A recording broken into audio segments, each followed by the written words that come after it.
good morning to everybody viewing. This is the start of the third T20 between Sri Lanka and New Zealand at the Pisara Oval in Colombo. Hot and humid conditions here in Colombo for both teams.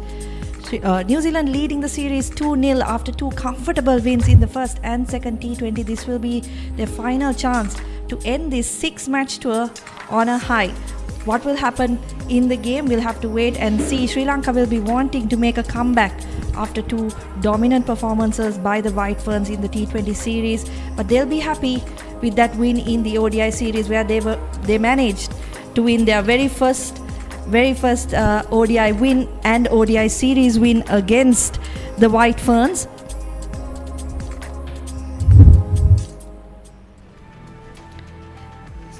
There are the results from the tour so far. Sri Lanka winning the first and the third ODI to register their very first series win against the White Ferns, but unfortunately not able to bring that form in the T20s in Colombo, losing both games.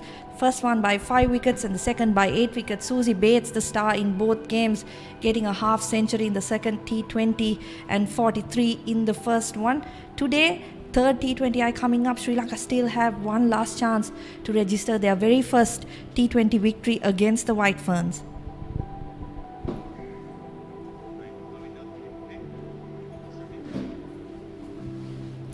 As mentioned before, Sri Lanka have never beaten New Zealand in T20 cricket.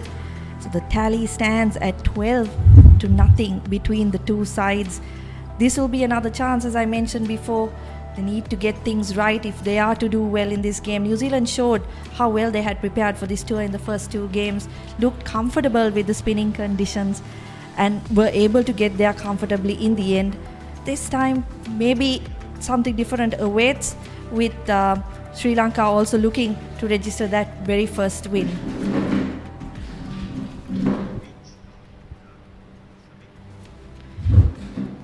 Talking about Sri Lanka's fortunes and the conditions, we got Gamini Pereira with the pitch report. Good morning everyone. Partly cloudy, but the good news is the sun has just crept through the clouds, so it's pretty bright and sunny. There is some rain in the horizon, but let's keep our fingers crossed that we will have a full game. We have already reached 28 degrees and it's pretty muggy, I can tell you can already feel it. We have a wind 15 kilometers per hour coming from the scoreboard end, from the scoreboard side to the dressing room side, so that will improve the players' comfort somewhat. Let's have a look at this one. We are on a new pitch today. There's a bit more grass in the middle compared to the last one. And also what I've noticed is there are a few dark patches, so that means there's a bit more moisture. It's pretty hard. Where it matters for the spinners, it's all bare. So because of the moisture content, you're going to get a bit of bite off the surface. Fast bowlers, well, we saw Leah Tahu mixing her length as well as her pace, and she was a force to reckon with in that last game. You will have to have those attributes in your skill set if you're going to be a successful bowler on a flat pitch like this. Well, other important thing that I want to tell you, I'm facing the R4 flats end. To my right, 63 yards boundary, but this side is a lot shorter. It's 58. So even a miss hit is going to clear that side. So what are you going to do when you win the toss? It has been the pattern so far that whenever you win the toss, you ask the opposition to bat first. But I reckon that will be the case today as well. So Gamini Pereira says there's a little bit of moisture in the pitch and there might be some extra spin. So that will be interesting to see how Sri Lanka and New Zealand cope. So far, the White Ferns definitely have looked the more comfortable side with the conditions. Sri Lankan batters struggling a little bit with the extra turn and bounce. New Zealand too bringing plenty of options in the spin bowling department. There you go, look at the pitch. What will it hold for this game? Plenty of spin we could expect.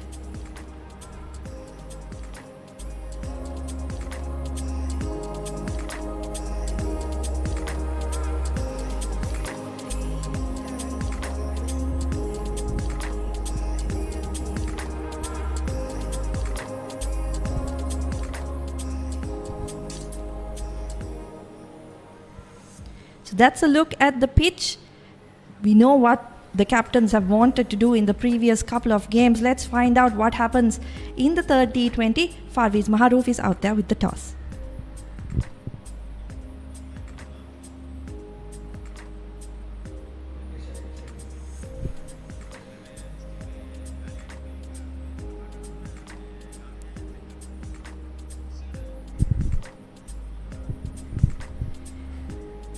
Yeah, beg your pardon. We have a couple of minutes remaining for the toss. Earlier today, the Sri Lankan team was seen warming up. I have with me in the commentary box Gamini Pereira, who's just finished the pitch report. Gamini, welcome. Good morning, ST. Good morning, everyone. Yeah, interesting contest this. And like I said, the pitch report, ST, this was the last game. Pereira was very impressive for Sri Lanka, 118 for 6 in their 20 overs. Sri Lanka rely a lot on their skipper Atapattu. She was unfortunately run out. But there were some contributions from the middle order. Susie Bates, as ever, always finds a way to make a contribution, 52. And Amelia Kerr, very consistent again. Sri Lankan spinners couldn't make an impact on a friendly surface, really. I think that would have been an area where they would have sat down and discussed. If they want to make some inroads, ST, their spinners will have to come to the party, no doubt. Yeah, they haven't had the impact that Sri Lanka would have expected in this series, but you have to give credit to the White Ferns. They have batted really well, used the conditions well earlier today. Sri Lankan team seen warming up. Will there be any changes to the side? That will be the big question. The series already conceded to New Zealand. A couple of youngsters in that squad. Chamari Atapattu, once again, her wicket is going to be a key one for the White Ferns, Gamini. I think it's just been the story so far. Before she came into the second game, the T20, she had 4 innings, 2 golden ducks and 200. So everyone thought that if she was going to face the second ball, she was going to go and get 100. But unfortunately, she was run out. But yes, lot depends on her. A lot of batters trying to bat around her. Yeah, her wicket is pretty much, to me, is 50% really. But when you consider the conditions, ST, we have seen the pitchers at Galle, the ball was coming on a bit more, and Sri Lankan batters looked more comfortable. But as the wickets are getting slower, I don't think the batters have been able to adjust as well, where the White Ferns are very experienced and they've got quality batters in their top order. So they've had the wood over the Sri Lankan top order. Parvez Maharouf is out there with the toss. Although the series winners has been decided, lot to play for both these teams. For New Zealand, it's a clean sweep, first bilateral series in Sri Lanka, and for Sri Lanka, it's all about pride. I got the 2 captains with me, Chamari Atapattu, Sophie Devine and Michelle Pereira. Chamari, you got the coin? Tails is the call. Heads is the call. The smile says it all. Chamari, what are you going to do? We are going ball first. It's a tough series. Won the one-day series 2-1, and the series have all been lost. A lot to play for when it comes to pride. Actually, this series is very important, and this game is very important because of the points table and the ICC rankings. And we give some opportunities for the youngsters because next year we have T20 World Cup. So we are looking forward to playing good cricket today. Have you made any changes from the last game? Yeah, we have 2 changes. Imesha Dulani back in the side and Vishmi out of the squad, and Kavya Kavindi, young fast bowler, back into the side. All the best to you. Thank you very much. Sophie, you lost the first toss in the T20 series. Would you have bowled with me first as well? No, we're actually looking to have a bet, so it's worked out well for both teams. Absolutely. And first bilateral series win in Sri Lanka, played absolutely well. What difference was what you guys did from the ODI series to T20? Oh, look, I think if we're being completely honest, when we played 50 over cricket, we actually did really well in the one game. It's just that the games got shortened and we were probably a little bit slow to adapt and we got taken apart by Chamari, whereas the T20 cricket, we know we're playing 20 overs, so we focused on that. So really good opportunity for us today to have a bat first and try post a really competitive total. Made any changes from the last game? Yeah, we've made 3 changes. So Hannah Rowe, Molly Penfold and Izzy Gay's come into the side. All the best to you. Cool, thank you. So news from out here is that Sri Lanka has won the toss and elected to field first. So changes for both sides coming to this third T20. New Zealand with 3 and Sri Lanka handing a debut to Imesha Dulani middle order bat. That's the New Zealand team for today's game. Wicketkeeper Easy Gaze coming in for Bezaden Holt, Bates, Kerr, Divine, Green, Plimmer, Halliday, Hannah Rowe coming back in. Penfold also in. Leah Tahuhu after that 4-wicket haul, just taking a much deserved rest. She's played all 5 games in this series. Also Leigh Kasparek not playing today.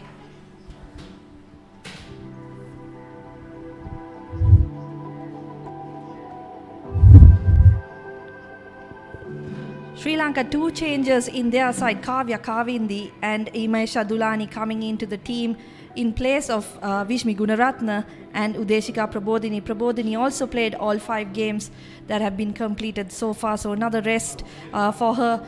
Vishmi Gunaratne looked good in the first T20, didn't get much in the second one, was involved in that crucial run out with Chamari Athapattu. Joined now in the commentary box by Andrew Fernando. Andrew, what do you think of the changes to both sides? Morning, Estelle. Morning, viewers. Yeah, I mean, it's just a chance for, with the series now being dead, especially for New Zealand, chance for them to try out a few other players who haven't had an opportunity on the tour so far to have an experience of these conditions. We did wonder in the second match what Vishmi Gunaratne's fate would be in the third one. The run out that she was involved in was quite unusual. But I would have liked to see them kind of persist with her a little bit longer. She did show some promise in that first ODI. She went with Chamari Athapattu and played a decent supporting role that allowed Sri Lanka to get over the line. She has showed sparks of promise in the T20 series as well, without quite capitalizing. I think she's, being of her age, to 17 years old, would have liked to see her have another game here.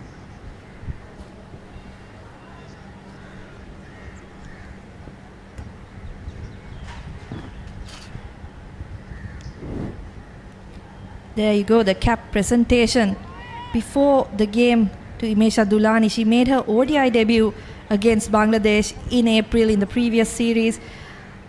Comes from Ratkama, played for Devapati College. So she's had a lot of success in the schools arena for Devapati College. So she'll want to replicate that kind of form and that kind of winning mentality for Sri Lanka as well. Be interesting to see where she does bat in the batting order with her replacing Gunaratne. I don't think she'll be at the top of the order. We might see someone like Hasini Pereira open instead. Kavya Kavindi will bowl the first delivery of the third T20.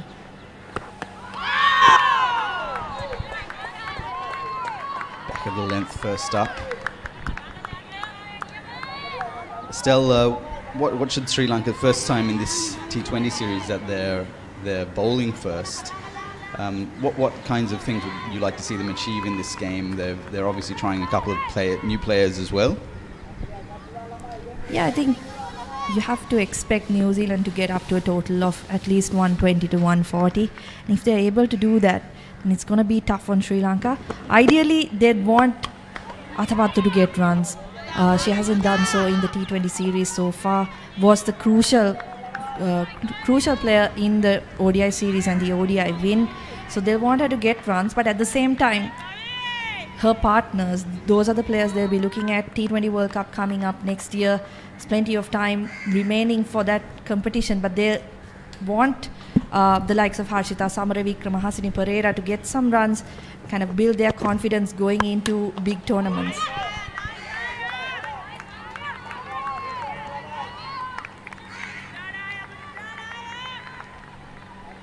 And a different pitch for this match. Also, we've seen the surface for the previous game be quite slow and low, but this is a brand new surface for this match.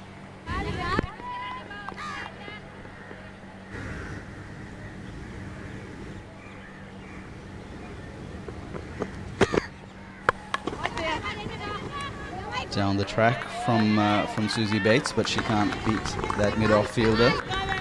We've seen that a lot from the the New Zealand players, their use of the feet. I think even more than the Sri Lanka players, they've been trying to get down the track, trying to get the bowlers to change their lengths. We've seen that right through the series. Bates, probably it's that strategy's prime proponent. She's probably spent the most amount of time in the middle during the T20 series.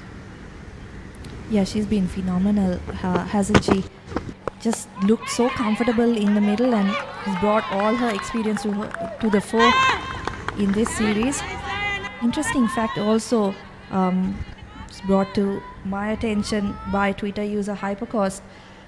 Susie Bates has made a T20I half century in every region or country she's played in. So that tells you a lot about her experience and her ability to adapt to conditions.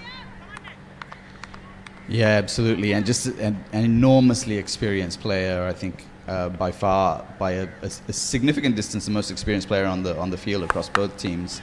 But she comes down the track, and the length wasn't there, but she struck that beautifully through square leg for 4. She adjusted midway through the shot. I think she was looking for something that was a bit fuller, but Kavindya pitched it a little bit short, and that was the first boundary. That's the first over for New Zealand. They're 4 for none.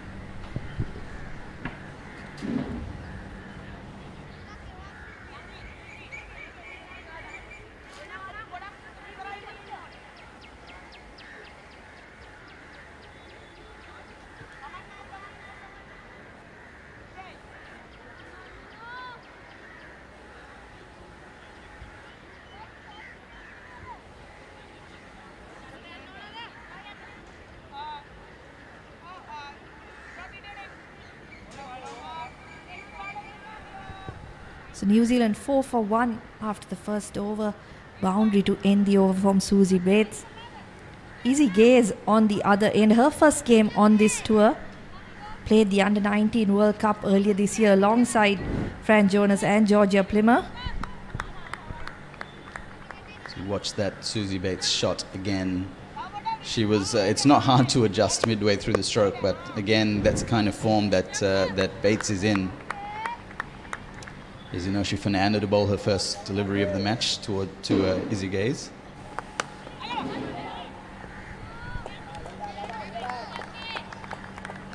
Gaze just 10 ODIs, 10 T20s to her name. Yeah, as you mentioned, Andrew, 10 matches under her belt, only 3 innings, so this will be her 4th. She wants to make the most of the opportunity. She's 19 years of age.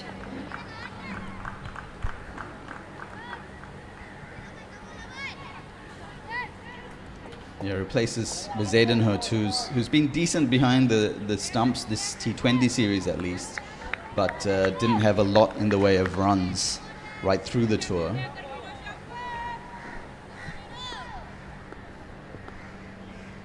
Gazes off the mark in her second delivery.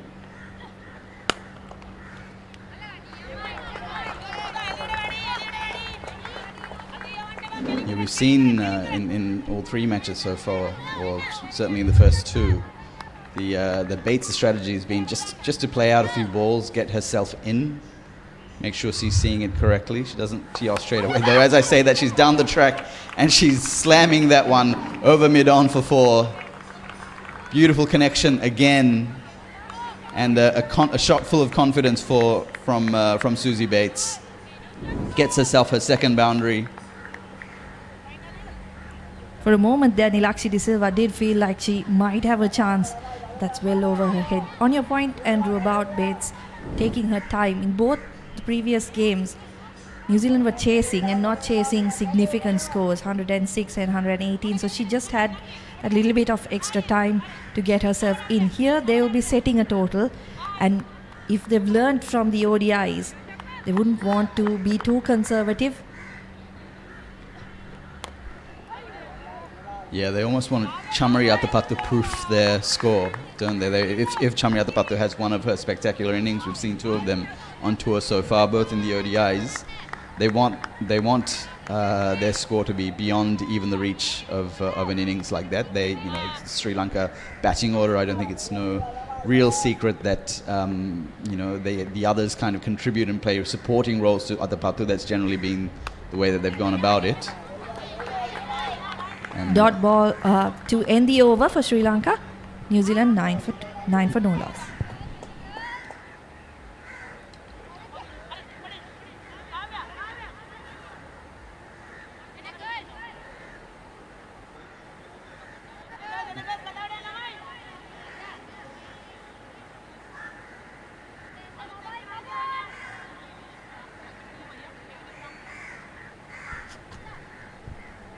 So Bates with 2 boundaries. She's on 8 of 10 deliveries. New Zealand 9 for no loss. Just on that last shot she played over the long on mid-on fielder.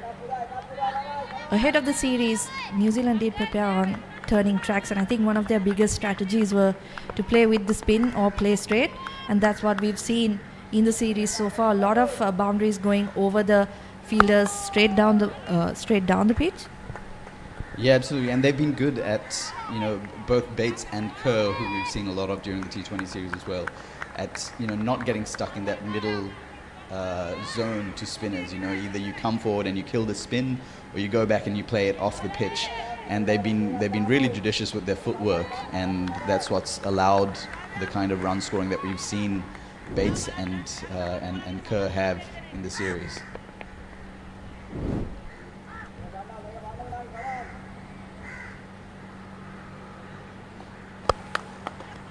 First big shot from easy gaze. Not able to find the gap. That's good fielding from Kavisha Dilhari. Yeah, Dilhari's been, had a lot of work to do, as you said, a lot of shots down the ground from New Zealand, and she's been in that mid-off area through the power play. And she's made a few good stops through the course of the series.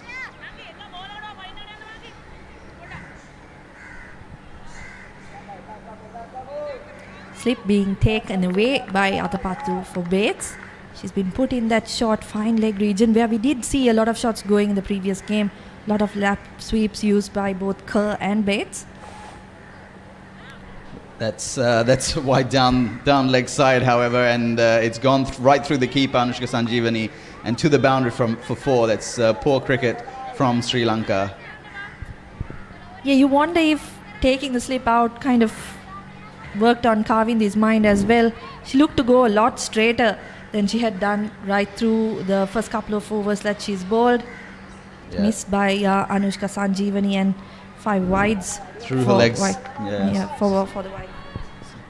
Yeah, I thought Sanjeevani should have got down to that one, though that wasn't a great effort from her. Susie Bates' record 145 matches, a best of 124. Highest run scorer in women's T20s in the world.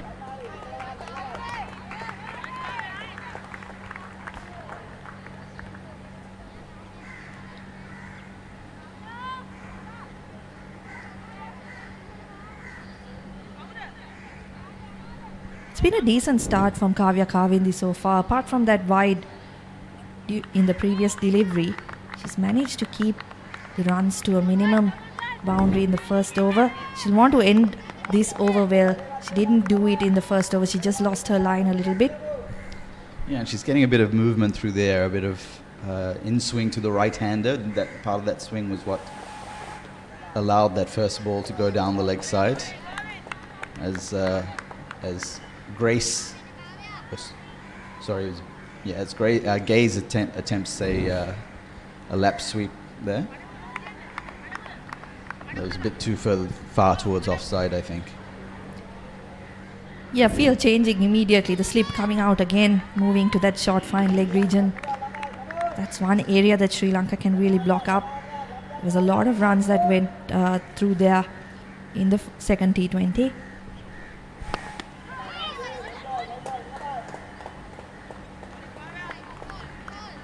And New Zealand have been good at this. When there's been a missed shot or a missed opportunity, they're good. They've been good at rotating the strike and making sure that the dot balls don't build up. Something that perhaps the Sri Lankan batting order hasn't done quite so well. Just dropping it into the gaps in the infield and sprinting through for a single. Just keeping the innings, the momentum of the innings going.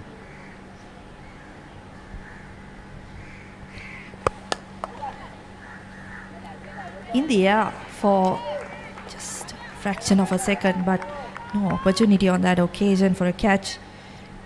3 overs done, Sri Lanka 17 for 0.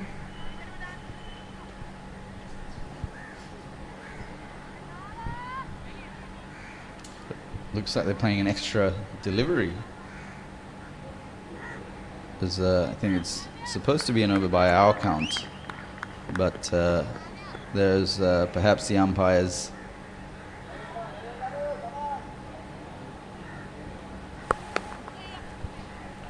Last ball of the over struck towards long leg for a single.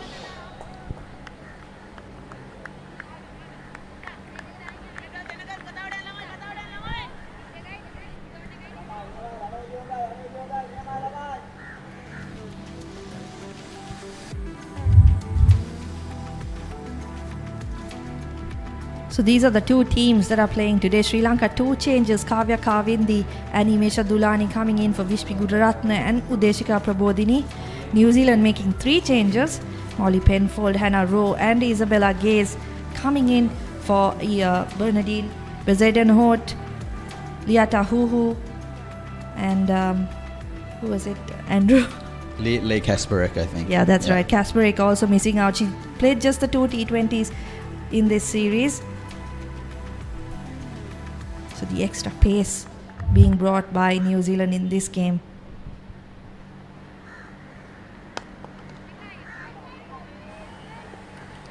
Sugandhika Kumari into the attack with her left arm spin.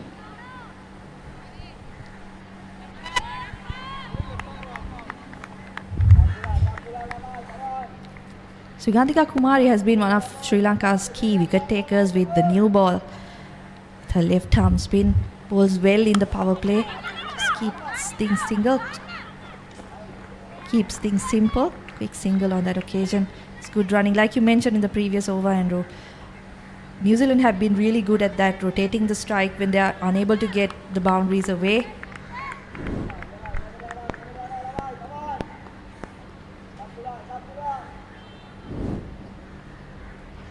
Yeah, we've seen a lot of spin early on in the innings from both sides. Actually, I think it's a reflection of the conditions, but we haven't seen too many bowlers really turn it that much. Aside from Amelia Kerr, the New Zealand leg spinner who puts a lot of revs on the ball, we haven't seen while it's been slow, it hasn't been a huge challenge for the batters in terms of lateral movement off the pitch.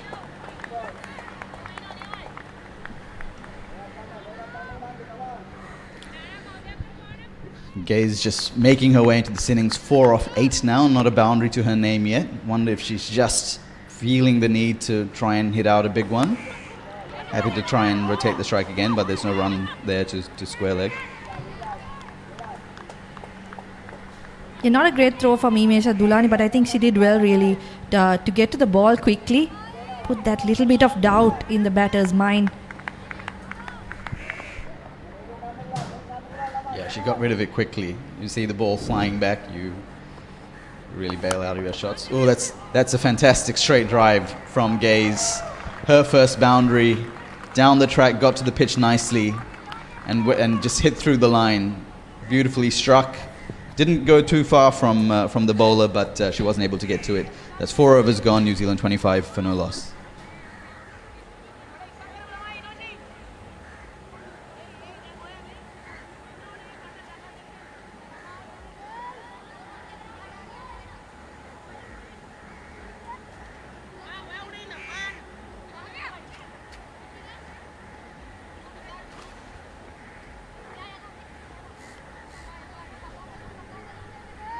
New Zealand off to a good start after losing the toss, 26 for no loss after 4. Izzy Gaze getting her first boundary of the game in the previous over. Once again, it's good to see. Looked to go straight down the ground, timed it so well. Long on field, they had no chance.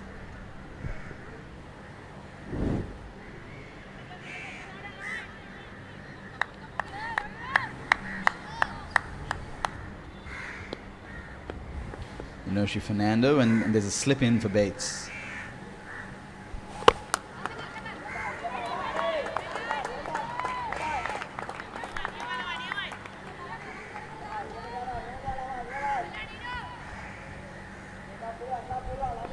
Sri Lanka now feeling the need to get that first breakthrough. They want to get through the power play without having made that breakthrough. But Bates down the track and whips it through mid-wicket for 4. Again, just beautiful timing and not a lot of turn on offer for Inoshi Fernando. She just hits through that ball well in front of the mid-wicket fielder inside the ring. Yeah, once again, playing with the spin, not too much of a risk for Susie Bates. Key part though was that she was able to find the gap between those two fielders in the infield and outfield. That's the third boundary for Susie Bates. Looking good again, 15 off 16 balls, a smart start.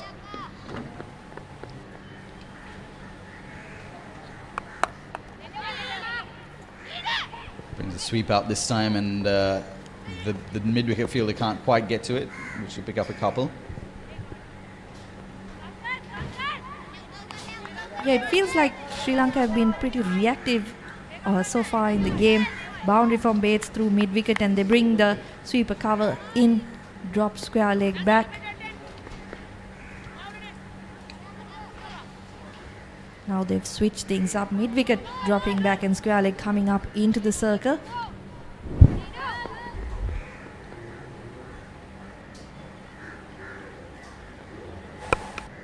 Down the pitch again, but the length isn't there. Bates just knocks that out into the covers.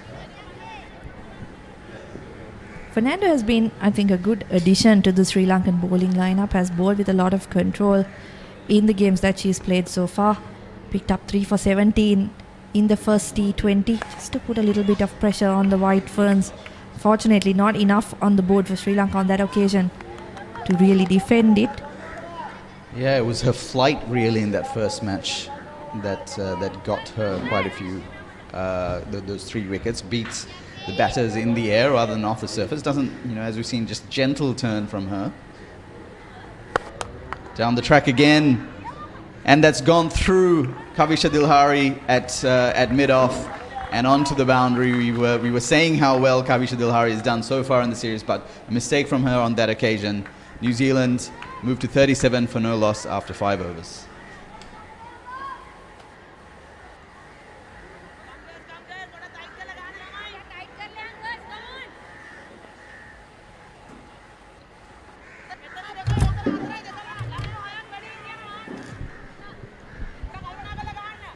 For no loss after 5 overs. Sri Lanka winning the toss.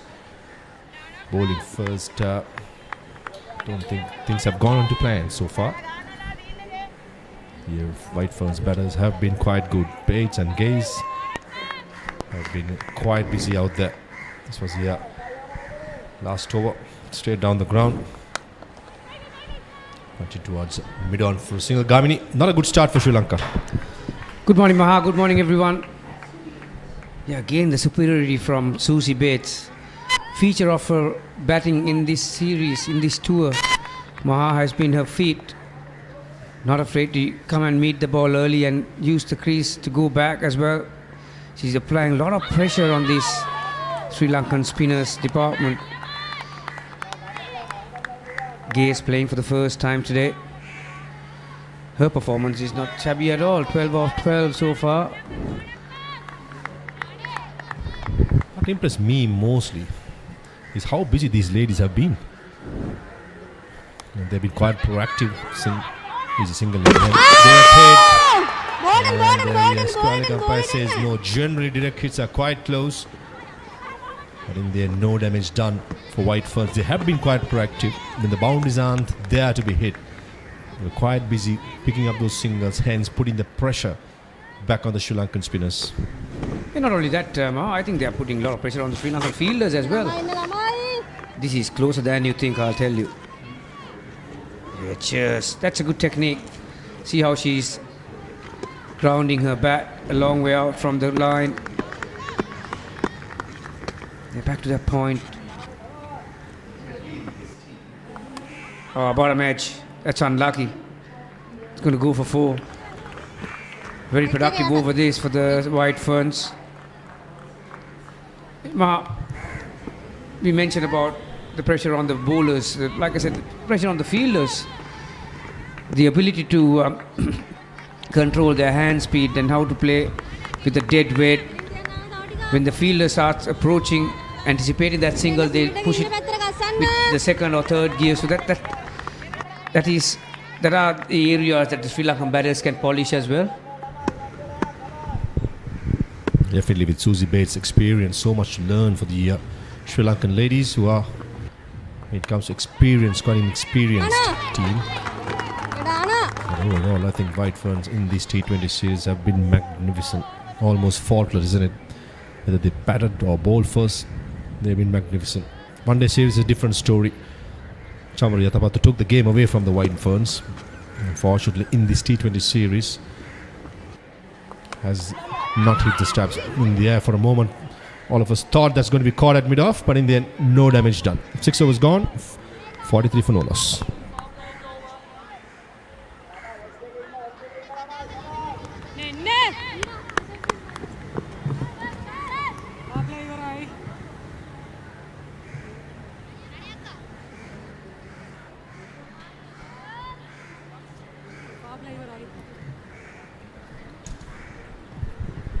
Six overs gone. That's the end of the power play.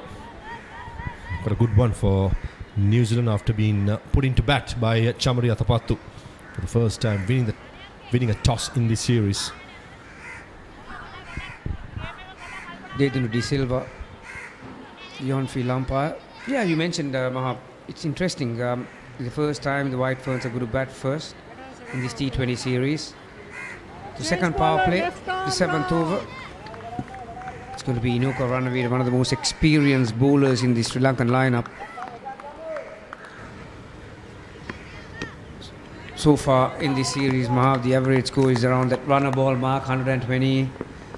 I think these two batters have laid a very good platform to get much more than that. This is one. Oh, that's a very poor option taken by Gaze. New bowler for the very first time and quicker through the air. It was right in a block hole, so that's certainly not the length you want to play a horizontal sweep shot, I'll tell you. But credit to Ranavira. We mentioned time and time again, Maha, that the Sri Lankan spinners have not been able to do what they do best, and the White Fern batters have not allowed them to do it. There you are, not a lot of feet, just trying to stand and play that. You need to go down on that one, to get that knee bent in order to get close to the ball. But good contribution from her, 13 or 14. New Zealand lose their first, 43 for 1.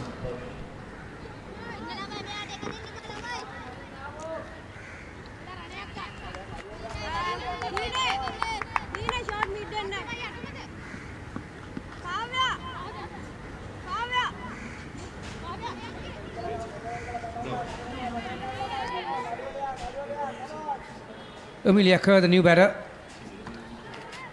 She's also one of these players so consistent. Finds a way to make a contribution, whether it's bat in hand or the ball in hand. She's been such a revelation in this series, whether it's the ODIs or the T20s. So these are the two batters that have given Sri Lanka bowlers some headaches, Maha. So you need to get one of these out very quickly. From the last wicket. Inoka Ranavira has become the highest wicket taker for Sri Lanka. Shashikala Siriwardena was on 77 when Inoka took Susie Bates' wicket in the last game. She became the highest at 78 wickets, and today just dismissed Gaze and became 79 wickets. Brilliant. She's been a long servant for Sri Lanka. Been a steady bowler in the middle overs, and this is the partnership that Sri Lanka will be wanting to break. Bates and Amelia Kerr has done a lot of damage for the Sri Lankan team. Yamaha, I think you would agree that if in the T20 format or the ODIs, that bounce. If you can average a wicket per game, that's a fair stat, don't you think? I think when it comes to T20 cricket, it's all about looking at the economy rate, isn't it? If the economy rate is good, I think any team will have one or two bowlers who will go for runs, but if they can pick up wickets, the bowlers who do the job when it comes to containing. I think that's a good combination to have. With Inoka, I feel she's a wicket-taking bowler. I mean, you can have the leverage of giving a little bit of runs unless the other bowlers do well. This was a premeditated reverse sweep gone all wrong for Gaze. Clean bowled.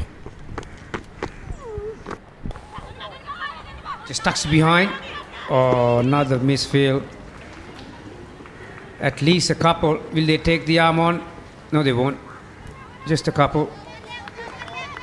It, pretty much when you mentioned about premeditated reverse sweeps particularly, you need to pick the ball out of the hand and you need to get into a position before the ball is released actually. But very first ball from a new bowler, it's a dangerous thing to do really. Plenty of dot balls in the last 18 deliveries. Very unusual for the White Ferns. But these two are normally very proactive. There you are. Dropped it in front. Very poor. Oh, needed a direct hit then. Picked it up in one motion. Chamariyatapattu had short extra cover.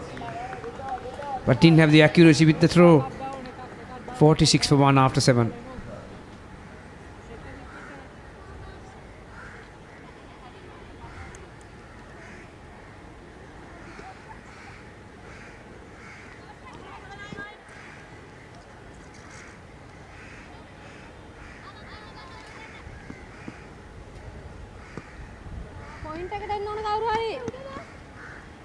Point.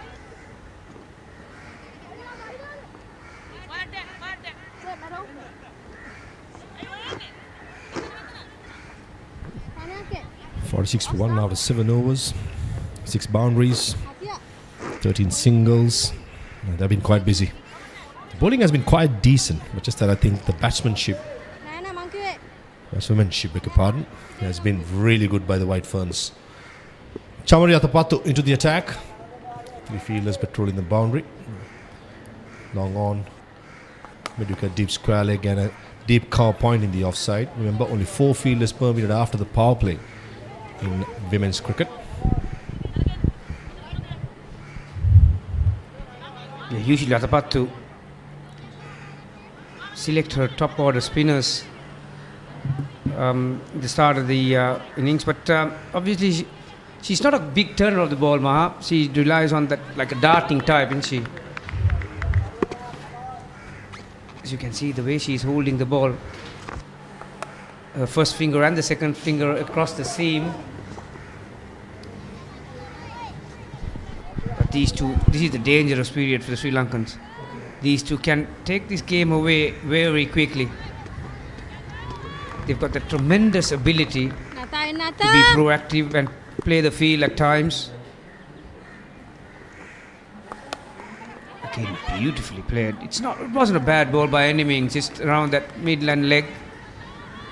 Transferred her weight onto the back foot very quickly and the wrist. Both these batters have been superb right throughout the series.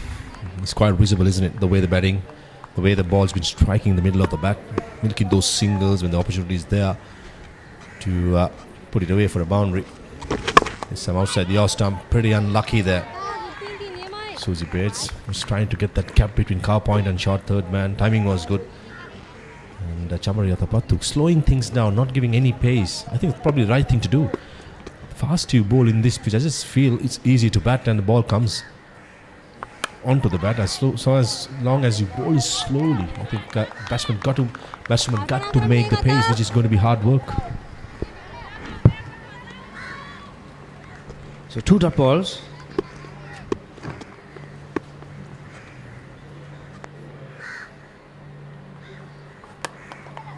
Going for a big hit down the ground. Looking to get the elevation over the bowler's head. But it was a bit too full. Good over from Atapattu. Just a 3 off.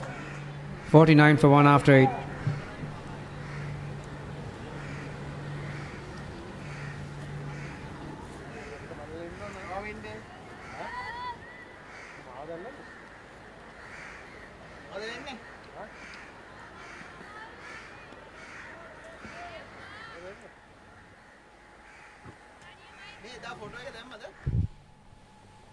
When it comes to the P. Saramuthu Oval, Maha, you played here many times, and the point I was trying to make, this has been a wicket generally support both parties, don't they? Both batting and bowling, there's always bid for the bowlers. But when it comes to spinners, some have made this pitch on their own. Guys of Muralidharan, Rangana Herath. There were a few that you have played with and against here, and they were quite a force to reckon with. Absolutely. Pisara Oval always prepares sporting wickets, as you said. Fast bowlers in the morning have something on offer for the batters who would grind them in. We score runs as well. With spinners, if they bowl good areas for a longer period, there are wickets to be taken as well. But lots of cricket being played in this season, hence the pitches around looking tired, less grass, and that happens in Sri Lanka, isn't it? Number of matches being played right through the year. The groundsmen find really hard to maintain this. So I think that's where the challenge is for not only Pisara Oval, but all the first-class grounds and stadiums in Sri Lanka. There's a very good battle taking place here. Ranavira versus Susie Bates. I thought in that last game, that previous single brought the White Ferns total up to 50. The previous game as well, Ranavira picked up the wicket of Susie Bates after she got a 50, but that was a gimme. Face tie full toss. Susie Bates would have wanted more on that one. There's a juicy full toss missed out there. For a second I was looking at the tennis courts whether it can go there, but in the end just couldn't get the middle of the bat, and there's a bit of fielding. Definitely saved 3 runs there.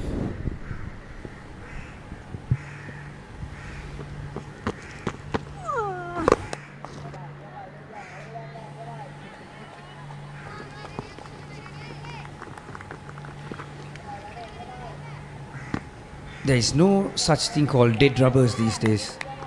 Every game is important in terms of developing your team to future tournaments, where the rankings, where you stand in the ladder. Although New Zealand has already got the series under their belt, this is that length, bit too full to play a horizontal bat shot. Lucky to get a bottom edge. Susie Bates 53 for 1 after 9.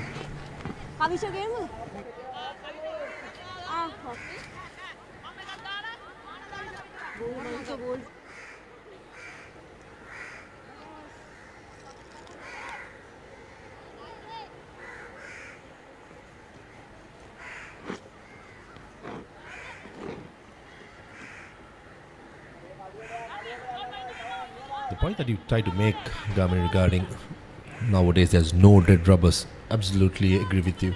For Sri Lanka, it's a matter of pride, and for the White Ferns, it's a bilateral series. This is the first time both these countries play a bilateral series in Sri Lanka.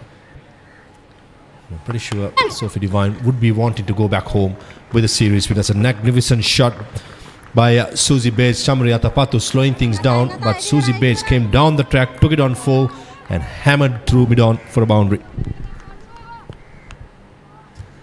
On your screen, this might look very simple for a batter to put that full toss away, but she was nowhere near the ball. She came down the line, really. The ball was outside the off stump.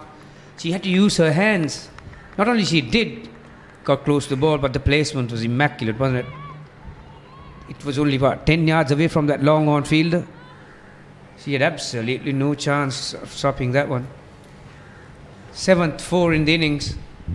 Sri Lankans, things are looking ominous for them. If these two go and bat for the next 5 or 6 overs, they'll be looking at chasing 7 or 8 runs per over, I'll tell you. Yeah, the toss, skipper Sophie Devine, when I asked her if she had won the toss, what she would have done, she said they're going to go bat first. So I reckon after winning the series, giving the batters plenty of time to master those runs, and now I guess the White Ferns are well on their way to score something close to 140, 150. If these two batters keep going, anything is possible. So boundary, the first ball of the over, puts lots of pressure on the bowler. See, that's the experience. See how she used her feet and got it on the full. The previous one, she hung on the back with the second one. So playing with the bowler's mind, Susie, mind you, she's got years of experience behind her. This time she comes out. Has she got the placement? Kavisha Dilhari gets across and keeps it down to 1. A battle of cat and mouse between Chamari Yatapattu and Susie Bates. First delivery, plenty of air. Second, fired in, and third again. Sliding it, and probably Susie Bates expecting it. Came down the track like a flash. Just couldn't get the placement right.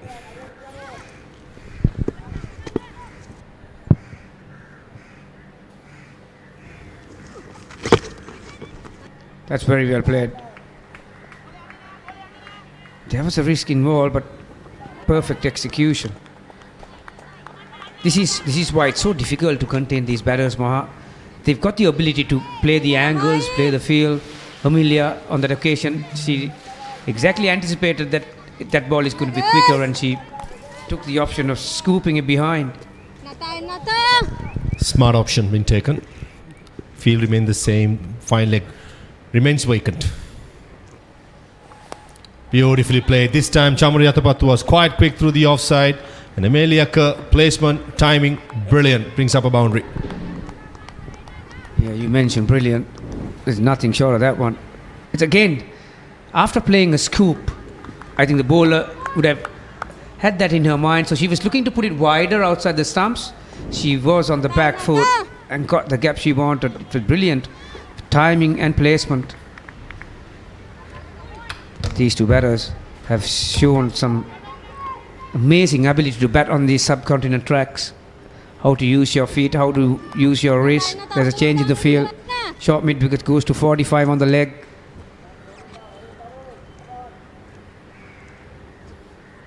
This time she plays the field, playing exactly that direction, the short mid wicket, and looking for the second. Just a 1. Halfway mark. 65 for 1, White Ferns.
New Zealand 65 for 1 after 10 overs. Susie Bates once again in the runs.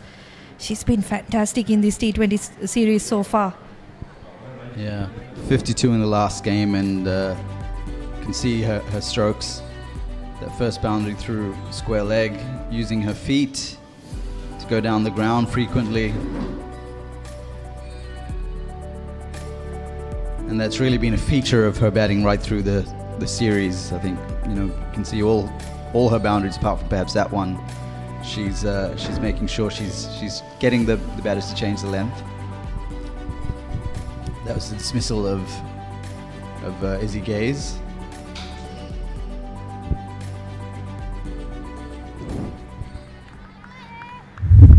Yeah, this will be a crucial partnership for the White Ferns. Susie Bates and Amelia Kerr have been among the runs right throughout. Even in the ODIs, Kerr got a century in that second game. Divine to come. Those are the three batters that Sri Lanka will want to see the back of. If not, looks like they'll be chasing at least 150 to 160. And that's caught at mid-off. Kerr went down the track, tried to lift it over that fielder. but couldn't beat her, and Sugandhika Kumari picks up her first wicket of the match. Yeah, Kerr trying to go over the top straight once again, but she's only able to find Kavisha Dilhari at mid-off. So that's a good field placing also, I think, for Matapattu. Didn't really push the fielders back despite the power play being done. Amelia Kerr not able to get the elevation she needed on that occasion. So crucial breakthrough once again. It's the left arm spin this time. Sugandhika Kumari, she's been one of the better bowlers for Sri Lanka right throughout this tour. Yeah, it was a vital partnership for Sri Lanka to break, wasn't it? These two put on 59 together in the previous T20I, and they were looking good once again. But right after the break, right after a little bit of there was a little bit of a lapse in concentration from Kerr, as we see Sophie Devine come to the crease, incredibly experienced player as well, 121 matches. Just 26 more runs to break that 300 mark in T20 internationals. Here's Sugandhika Kumari again. Starts off with an aggressive shot down to long on, where there's cover for Sri Lanka. Yeah, the two most experienced batters for New Zealand out in the middle, both the two top run scorers in T20 cricket for the White Ferns. Yeah, Sri Lanka will feel like they can break this partnership, that they have a chance of restricting New Zealand to a score that they might feel is gettable. They haven't, New Zealand, while they've batted well and they've conserved wickets so far, they haven't been going at a massive clip, just 67 after in the 11th over. Yeah, and if you look at the rest of the batting lineup, Maddie Green, Georgia Plimmer haven't had too many opportunities out in the middle, even in the ODIs. I think Green had a good innings in the first ODI, but other than that, they haven't spent much time out in the middle. So it's not going to be easy for them. But first, Sri Lanka have to get through these two. Bates in particular has been very difficult to budge in the T20 series. Down the track again, and she beats the long on fielder. Just shows you what kind of touch she's in. She didn't seem to need a ball that's right up by her feet. It dropped a little bit short from Sugandhika Kumari, but Bates good enough to smash that through long on for 4.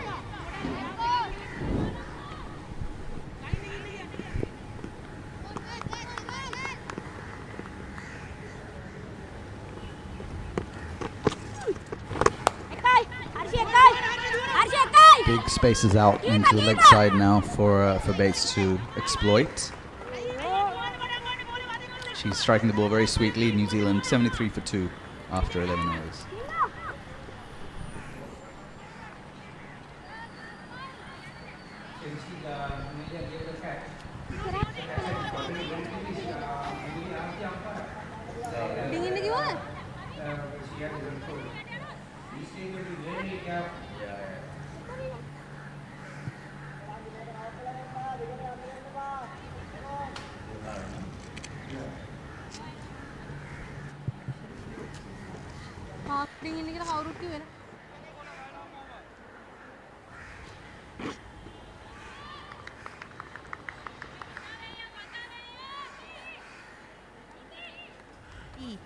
To this White Ferns innings.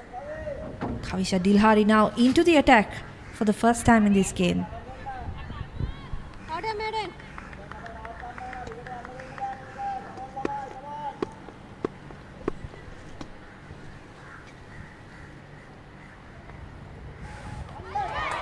Oh, and she's bowled her first ball. That's fantastic from Kavisha Dilhari. Susie Bates, the key woman in this New Zealand batting order, and she was going so well, but came down the track one time too many on this occasion. Almost yorked herself, I think, with that one, and the ball turned back into the pitch, into the wickets. If it hadn't struck the wicket, she might have been a stumping candidate as well, but Dilhari doesn't miss. Yeah, a bit of flight and a little bit of just a hint of drift in the air. That's, I think, what did for Bates in the end. It came a bit too close to her, closer to her than she expected. She expected that to pitch a little bit further towards the offside, and she's got to go for a run at ball 37. Another solid innings for her.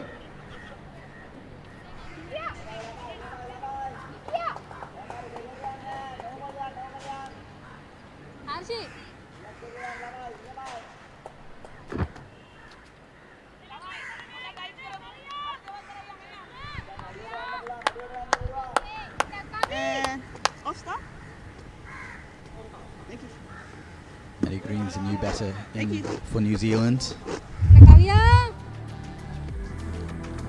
80 matches for Green, an average of 15.8. Fair to say she'll be looking to improve on those numbers.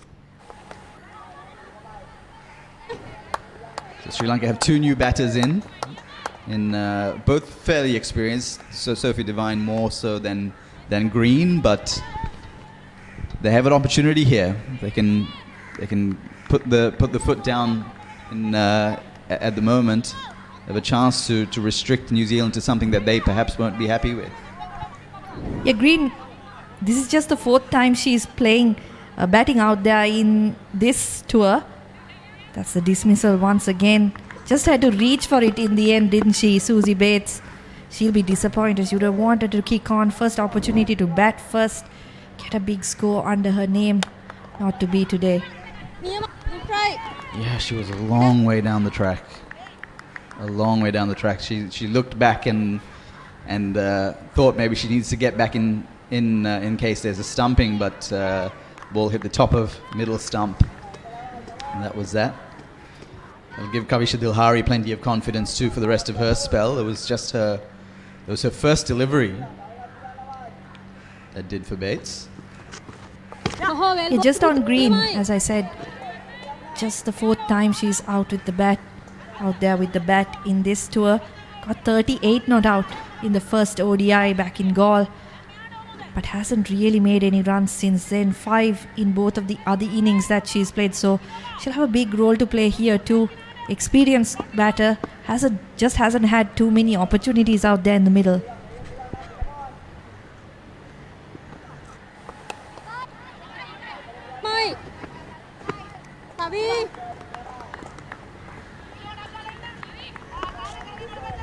New Zealand will now be looking to Devine to play that, to hold that innings together. They've had Susie Bates, batting, for a much more substantial portion of the innings in the last two T20s. But Devine now, as the experienced player and as the captain, perhaps needs to take on that role, needs to guide her team into those death overs without too much more damage, while keeping the strike rotating and the scoreboard ticking over.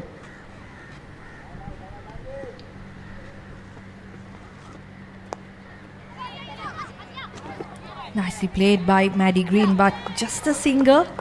That's the end of the 12th over. New Zealand now 77 for 3.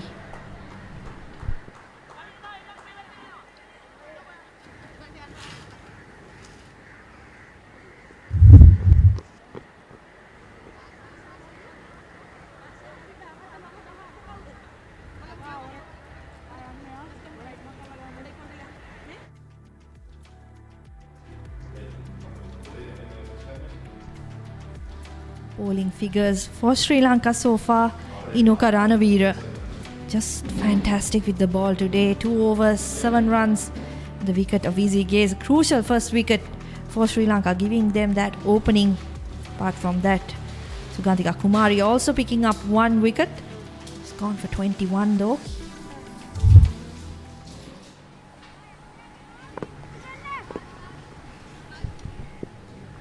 Ranavira back into the attack now, replacing Sugantika Kumari. So Sri Lanka do sense a little bit of an opportunity. If they can get Devine here, I think that'll really help them get New Zealand down to a total that they can potentially chase down. Yeah, tense period of the game. 2 new batters, neither of them have a boundary. Green coming in without a lot of runs. Devine, of course, did have did have some form coming in from the ODIs.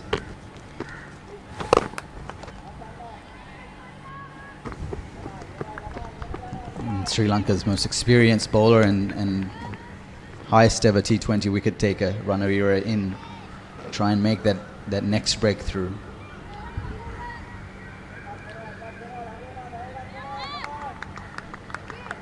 What do you feel would be a good total here, Estelle? It doesn't seem to be as slow and as low a pitch as the one we saw for the first T20s. Yeah, I think we spoke about it in our earlier stint as well. It all depends on Atapattu, doesn't it? As soon as she gets going, even a total like 160 might not be enough. That's in the air and put down by the long on fielder. How crucial and how costly is that going to be? Sophie Devine trying to go over the top. Inoshi Fernando on that occasion went straight to her. Unfortunately not able to hold on.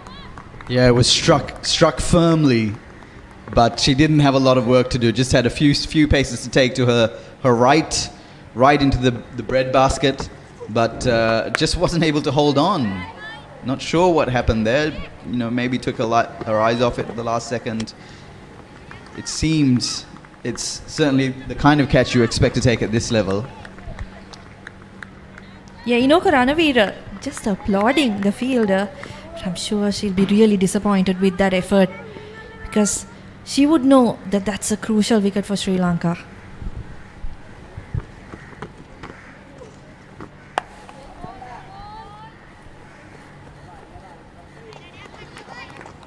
Yeah, the wicket of Devine there would really have put some serious pressure on that dressing room, that New Zealand dressing room. As we watch that drop catch again. That is the shorter boundary for Devine, but she wasn't able to get the elevation she needed. How costly is that going to be? Just didn't have her hands in the right place. I think it hit the inside of her right wrist and then just bobbled out. That's the end of the 13th over. New Zealand 83 for 3.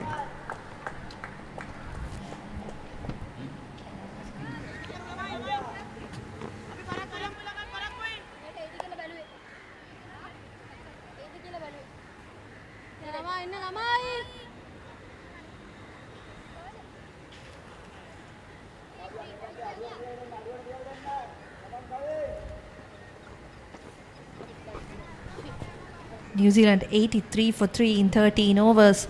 Sophie Devine 6 off 6, Maddie Green 6 off 7. Crucial period of play, I think. This pair out there in the middle, still new to the crease.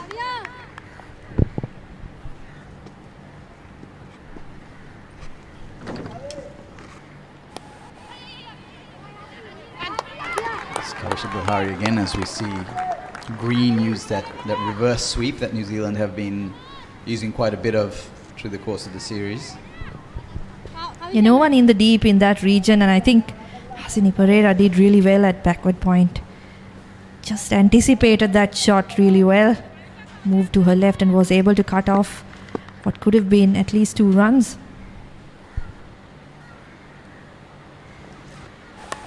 It's a big shot from Devine. That's what she can do. And New Zealand and Sri Lanka already being made to rue the drop catch from the last over. That was just extremely firmly struck. Gets down on one knee and pulls out that big slug sweep. Yeah, hitting with the spin again. Did mention in the previous over that she was hitting to the shorter side of the ground. But when she middles it, it doesn't matter how short the boundaries are. She's able to clear it comfortably now.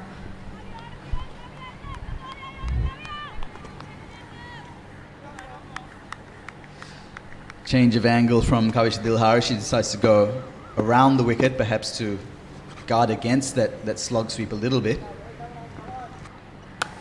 But it doesn't matter. She goes down the ground, over long on this time. Again, just the power in her strokes. The long on fielder was right under it, but it sailed well over her head. Devine really turning things on now after a couple of quiet overs, rebuilding after the loss of Bates. 2 big sixes in this in this one Dilhari over. And it's Yeah. not done yet. Yeah, and again, going with the spin, not too much of a risk involved, knowing that she can clear that boundary.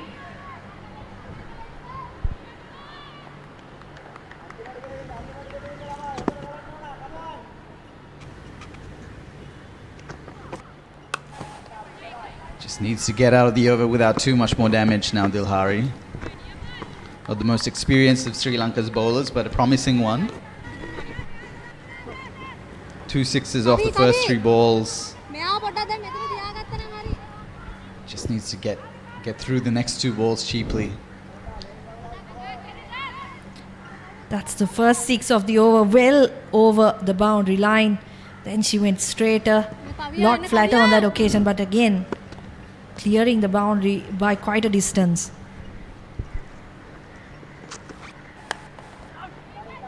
Green down the track now and can't make too much out of that full toss from Dilhari.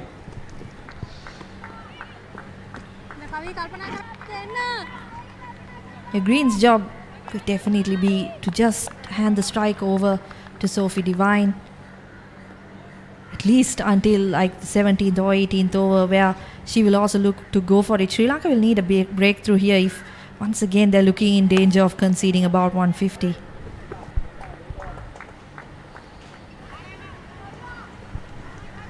Single to end the 14th over, New Zealand 99 for 3.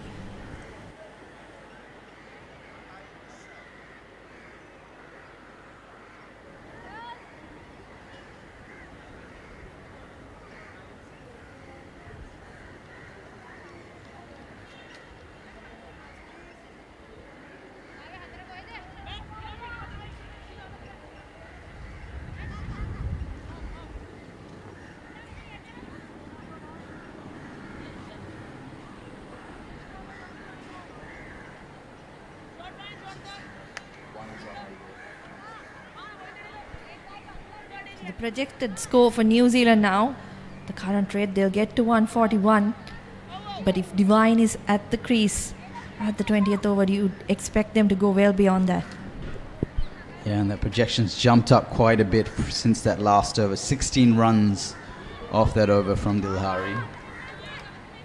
2 sixes and 4 singles. Yes, Kavindi.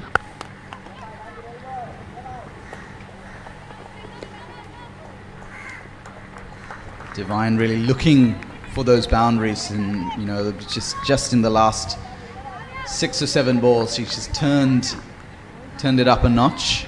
Nice pace. Just slides on. Sri Lanka's bowlers will be feeling the pressure bowling to her. Shy at the stumps, but I think she would have been in. Yeah, Devine has had a decent run in this tour. Big century in goal. It's a big appeal from Kavya Kavindi. Wonder if Maddie Green was able to get some bat on that. No, signalled leg buys by umpire Dedun Silva. Not a bad shout, actually. That's, you know, that looked like it might have just saved leg stump. We've seen Kavya Kavindi get that in swing to the right-handers right through this bowling innings, and it hit Maddie Green on the back leg. Devine trying to lift that over the leg side, but unable to make contact.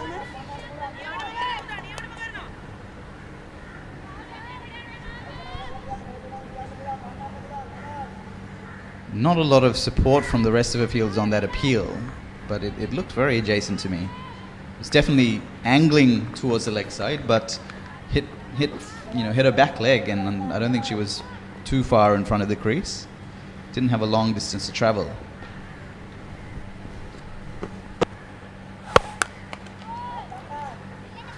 Smash straight on that occasion. Nilakshi De Silva does really well, I think, to keep that down to 1. Really powerfully struck by Sophie Devine. She looks like she's really ready to tee off now. Yeah, a lot of balls are hitting the middle of that bat.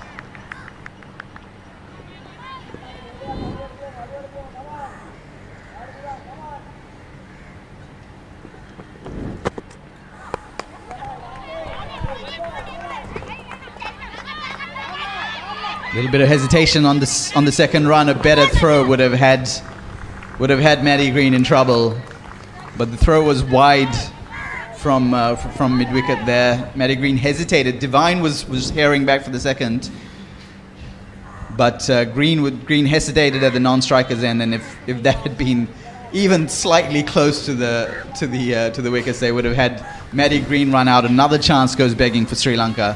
Both these batters have now had reprieves. Divine dropped at long on in single figures. Maddie Green could have been out for 9. But they do have a wicket at the end of that over. Kavindi has deserved that wicket. Maddie Green trying to lift one over mid-on, doesn't beat the fielder, and this time the catch is held. Yeah, she deserved that, didn't she? She bowled so well, particularly to Green. She's kept the ball up.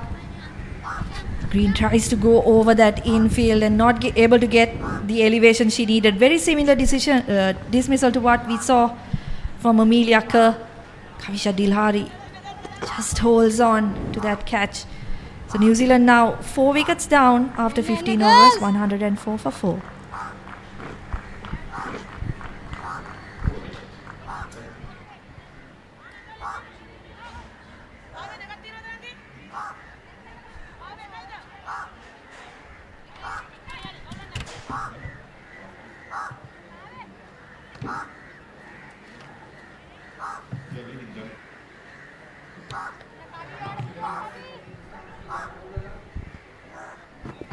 Four for 4 after 15 overs. Sophie Divine, the captain of White Ferns, going strong. A couple of massive sixes in the 13th over. She'll be targeting this off spinner again. Sadie Ostam, White being called by umpire. I think this is a very brave move to bring your right arm offie back, Maha. We all know if Sophie gets under 1, it's going to clear the boundary. Good length that, but pummel that through the ground. My goodness. That went like a tracer bullet.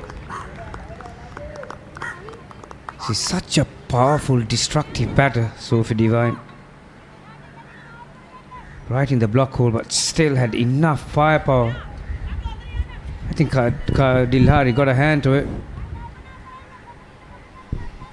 That boundary brings Sophie Divine's 3,000 T20 international runs. She's been in superb form. This brutal force of the boundary last delivery just goes to show how powerful she can be. As you correctly said, Sri Lanka fighting fire with fire, bowling an off spinner against Sophie Divine.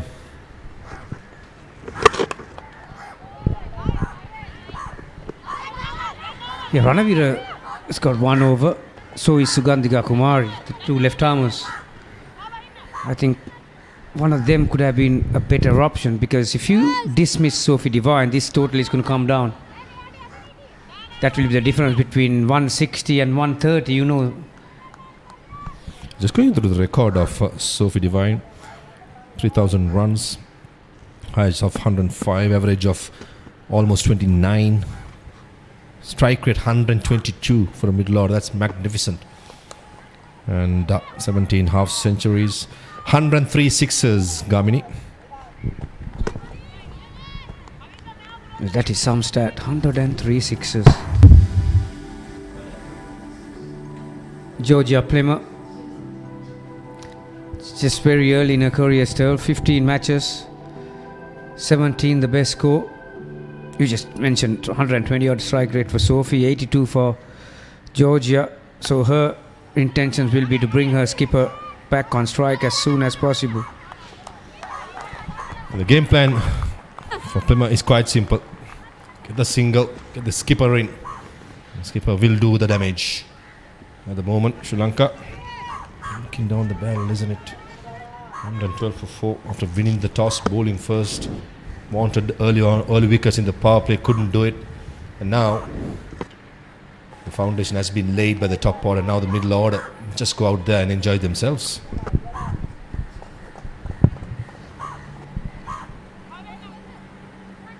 Sri Lanka will be very disappointed with a couple of chances from Sophie. One was at long on, and there was a run out opportunity.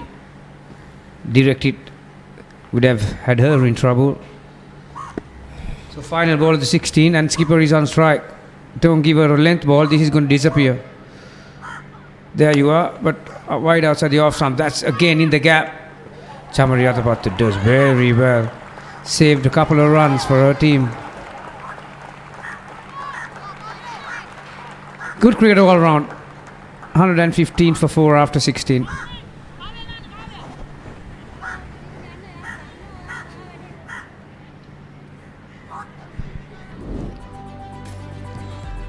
Susie Bates started with a hoik over mid-on. Case joined in with a couple of boundaries.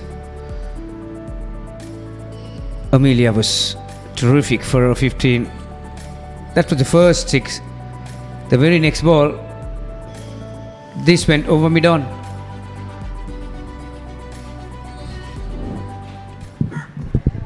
Brutal force, isn't it?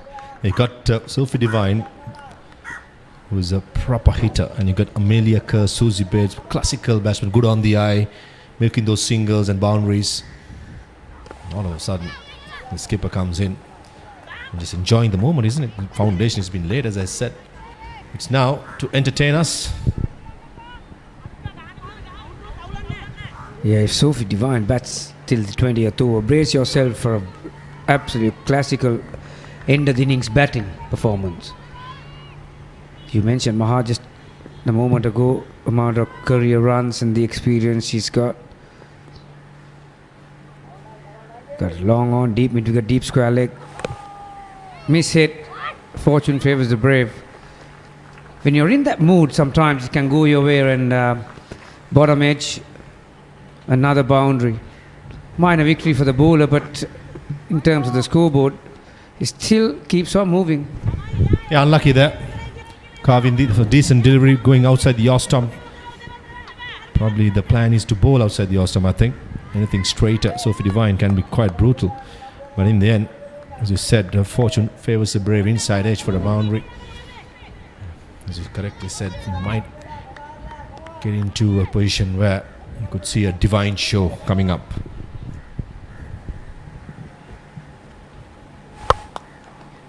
That's in the gap. Dilari gets her hand to it. Definitely saved 2 there. That was racing towards that deep extra cover boundary again. Well bowled by Kavindi. She took the pace right off and bowled outside the stumps as well. Divine is a very strong onside player. Divine, I should say. And so what she's trying to do is to try and get her to pierce that field on the offside. You've got a deep extra cover in place. And 4 inside the circle.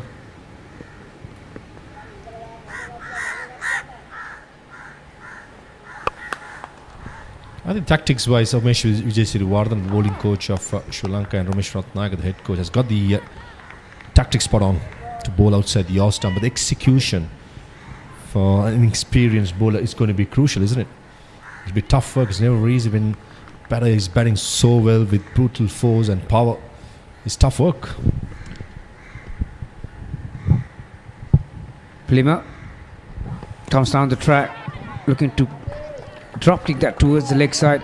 Maha, when it comes to rules and regulations, men's and women's cricket, there is a slight change. Women's cricket, you're only allowed to have 4 fielders outside the circle when it comes to wide ball, whether it's ODI or T20 cricket. So it's a difficult task when you play against a quality batters like Sophie Devine and Susie Bates to contain them with 4 fielders outside the circle. That's why the tactics becomes even more important. Again, very well bowled, right up there, not allowing the batter to get under it. Moral of the story, it's a batter's game. Bowlers will be tested, whether it be the power play or the death overs. And bowling with 4 fielders just outside the circle in a T20 game is tough work. I think that's where the match fees of the bowler has got to be double. Spoken like a true bowler. Again, just a short arm jab. See, as a fielder, you'll be very worried when she middles that ball off the middle of the bat. That it just travels. Just a single to finish the 17th. 1-2-6 for 4.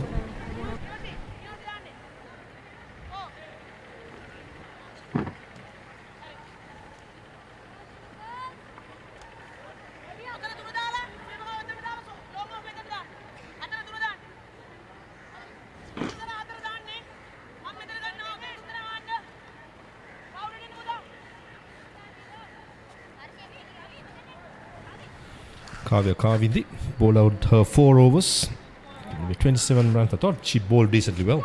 She bowled with the new ball. She bowled when Sophie Devine was looking in ominous form. It was tough work. It's going to be even tough work with more spinners coming in for Sri Lanka.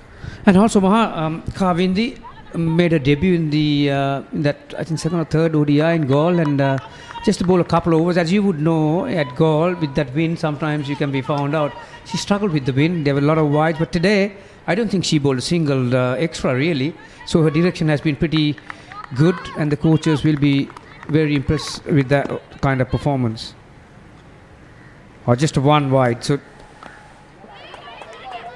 hurry. She did well coming in from long on to the circle. That was Kavisha Dilhari. Looks like she's been chosen to go where the ball is going. Kavisha Dilhari, she's one of the better fielders in this lineup, and now she's in a very pivotal position here. Deep mid wicket when Sophie and Plima looking to go towards that area. Mid on, deep mid wicket, they're right in the game. Out. Well bowled that. Saw her coming down, pushed it wider. Wicket keeper did the rest. Best way to pull down the run rates to be picking up wickets. Plymouth coming down the track, trying to work through the offside. The ball was full and need bit of stumping. Wasn't that easy, but in the end, full marks to Priyadarshini Fernando. This is an off-spinner bowling the death overs against 2 quality players, and she has the last laugh against Plymouth.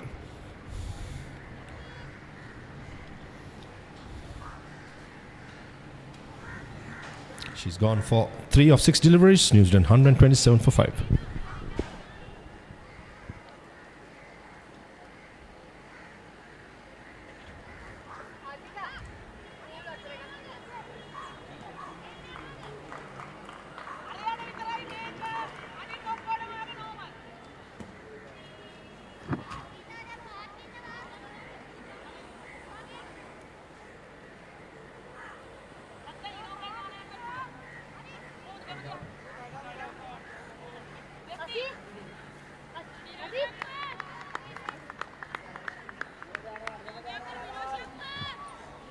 So 127 for 5.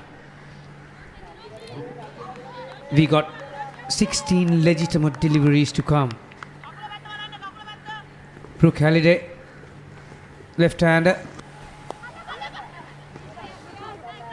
gets her innings underway with a nice little neat sweep shot.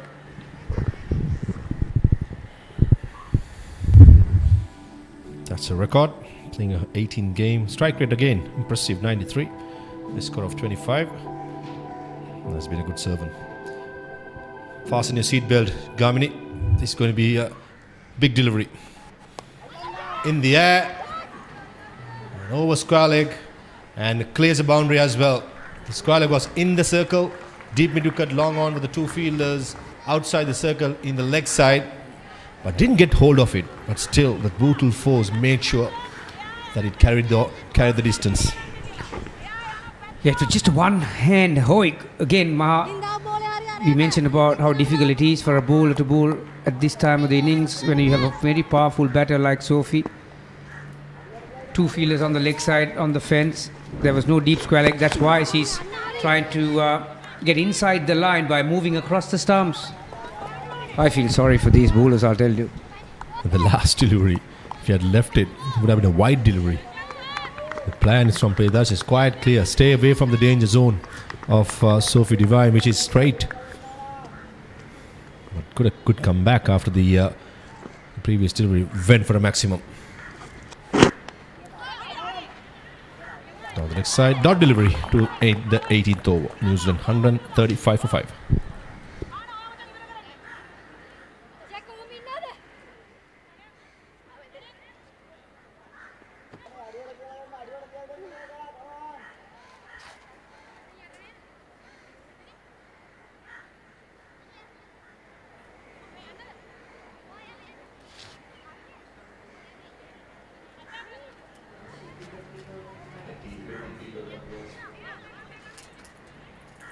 Couple of partnerships, good ones really. 43 for the first. Since then it was all 30s, but they're in a very good position, the White Ferns.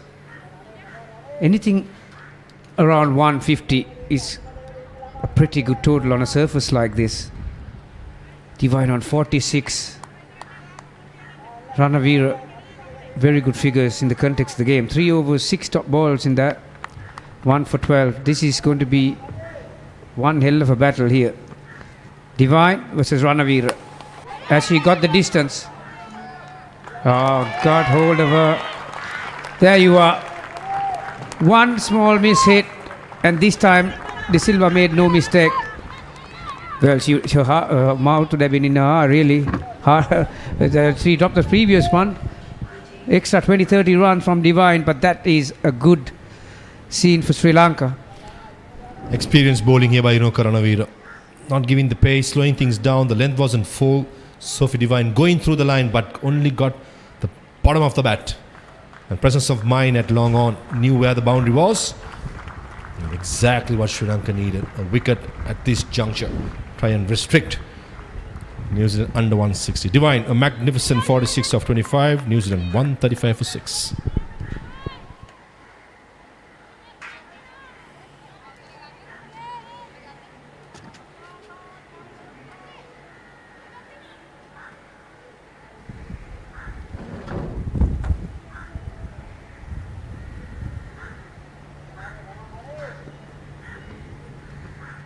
Ranavira. Oh, got another one. 2 in succession for the Sri Lankans, 2 in succession for Ranavira. Sophie Divine was caught at long on, and the ink wasn't even dry the very next ball. Hannah Rowe gives a straightforward chance back to the bowler, and Ranavira picks up a comfortable catch. Suddenly her figures look pretty good. 3 for her in her last over. That's experienced bowling again, slowing it down. We spoke about in the previous stint. More slow you bowl, it's going to be tough work. Hannah Rowe gone without scoring. New Zealand 135 for 7.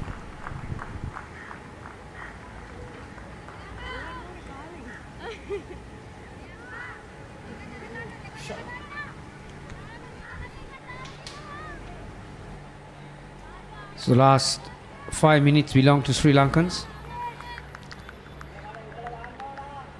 Just shows that some of these crucial little micro moments, Maha, had they held on to that catch from Sophie Divine, just imagine this score would have been a lot less than what it reads right now. 135 for 7. Molly Penfold, the new batter, right-hander, on a hat-trick. Just fence it on the leg side and gets her innings underway. Yeah, Penfold knew what's coming in, isn't it? Hat-trick delivery, didn't take any risk. Just played down the leg side for a single. What a great over so far by Ranavira. Just what the doctor ordered. Chambu Yatapattu, when she threw the ball to Ranavira, would have asked somehow bowl over without much runs. But in the end, the first couple of deliveries picked up 2 big wickets. And all of a sudden, a 160 becomes 150 for me when it comes to pass score. And also don't forget that she's bowling from the Air Force flats end, and for the right-hander, that side of the boundary is pretty short. It's only 58 yards, I've been told, comparing to 63 towards the leg side for this left-handed Halliday.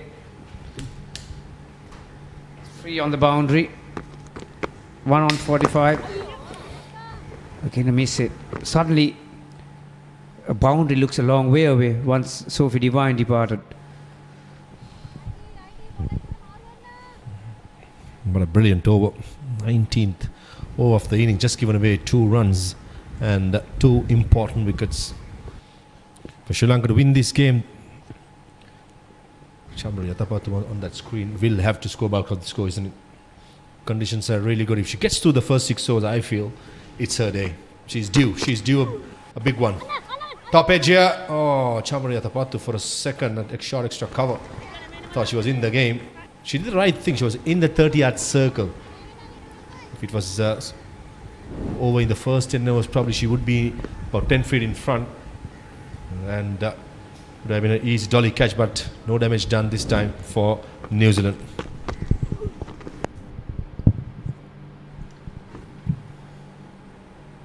Again, just a single towards that mid-wicket area. End of a terrific over. The best over in the innings. Ranavira finished her full quarter of overs. 4 overs. 3 wickets for 15 runs. 138 for 7 with 1 over to go.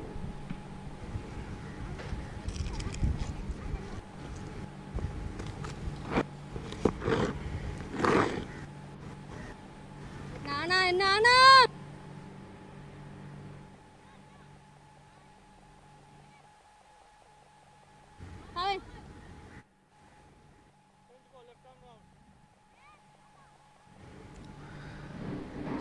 138 for 7. Sugandhika Kumari is going to bowl the final over. All the fielders on the offside around that ring. There's a long off, long on, deep mid and a square leg. Those are the 4 boundary riders and 1 at 45 on the leg. Punch straight to extra cover. Penfold wanted a single. So rare dot ball in the final over of a T20 innings. Again, straight to extra cover. She's struggling to pierce that field on the offside. At that time the timing was good, but the placement wasn't there.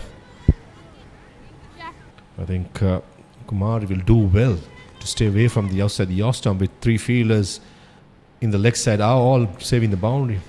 Probably want the batter to be targeting the leg side than the offside with only 1 fielder. Is a patrolling the boundary that time as a quicker delivery. Run out chance here. Directed and goes. That's good bit of fielding. Had the presence of mind to take the glove off. And Anushka Sanjeevani is a brilliant wicket keeper. Yeah, great work that. It's not easy to take the glove off and get to the ball in a hurry. Yeah, out by a long way. So 3 dot balls. There was plenty of pressure building up on Halliday, and Penfold did the right thing. Oh, Penfold wasn't it? Yeah.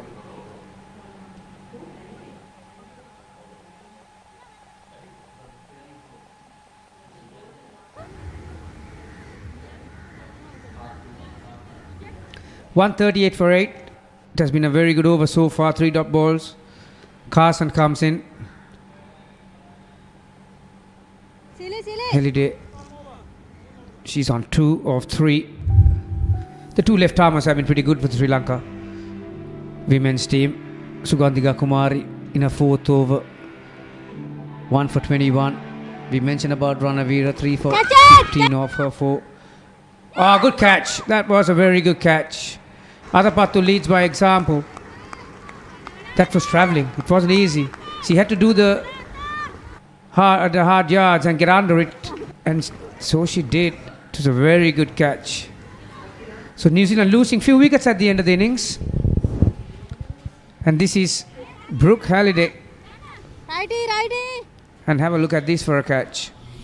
Yeah, since the beginning of the last over, Sophie Devine got out. Ever since then, 4 wickets have fallen, and only 3 runs been given away. What a great fight back by Sri Lanka. Definitely getting back into the game. New Zealand 138 for 9.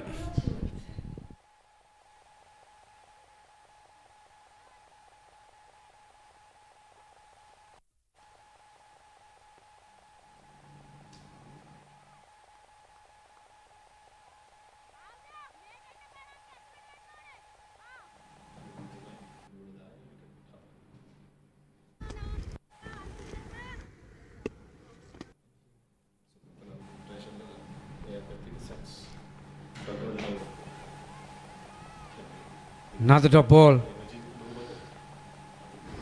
Jonas got one more delivery to make something out of nothing, really. That one kept low, just a touch. Comes down the track, gets some bat on that one. Will she come back for the second? Oh, there was a fumble from Kavisha Dilhari. That allows the batters to get back for the second one. Very, very good over from Sugandhika Kumari. Just 2 runs off it, picked up a wicket. Decent figures, 2 for 23. New Zealand, after being invited to bat first in this third T20, they went at 7 runs per over exactly and finished innings at 140 for 9. A great fight back by Sri Lanka. About the 15th over, they were looking down the barrel, and 160 was quite gettable for White Ferns. But in the end, the last 2 overs, Sri Lanka has fought back really hard and successfully just given away 5 runs, picked up 4 wickets in the last 2 overs, bringing them back into the game with New Zealand finishing at 140 for 9. And definitely going into the break, I think Sri Lanka will be the happier team. Yeah, certainly the momentum with them, particularly the last 10 minutes or so. They came back into the game one point in time, and Sophie was going haywire. Sri Lanka were looking at around 160, weren't they? But picked up wickets at regular intervals and kept it down to 140. But I think New Zealand would be a bit disappointed that they will probably feel that they are 15 to 20 runs short, do you think? 100%. Definitely. At the halfway mark of the 10th over, we spoke about it. We said 150, 160 is definitely gettable. But in the end, as I said, Sri Lanka has done wonderfully well. Batting card for New Zealand. Plenty of good stars. Gaze, Bays started really well. Amelia Kerr looked really dangerous. Just gone for 14. And Sophie Devine, a captain's 46. She was quite brutal in the end. She was caught at mid-on, and New Zealand finishing at 140 for 9. Sri Lanka conceding 11 extras. Sri Lankan bowling card, Kavindi, pretty impressive. 4 overs, 1 for 26. Fernando picked up a wicket. Kumari couple and Dilhari picked up a couple, but easily the pick of the bowlers, Inoka Ranavira, 3 for 15.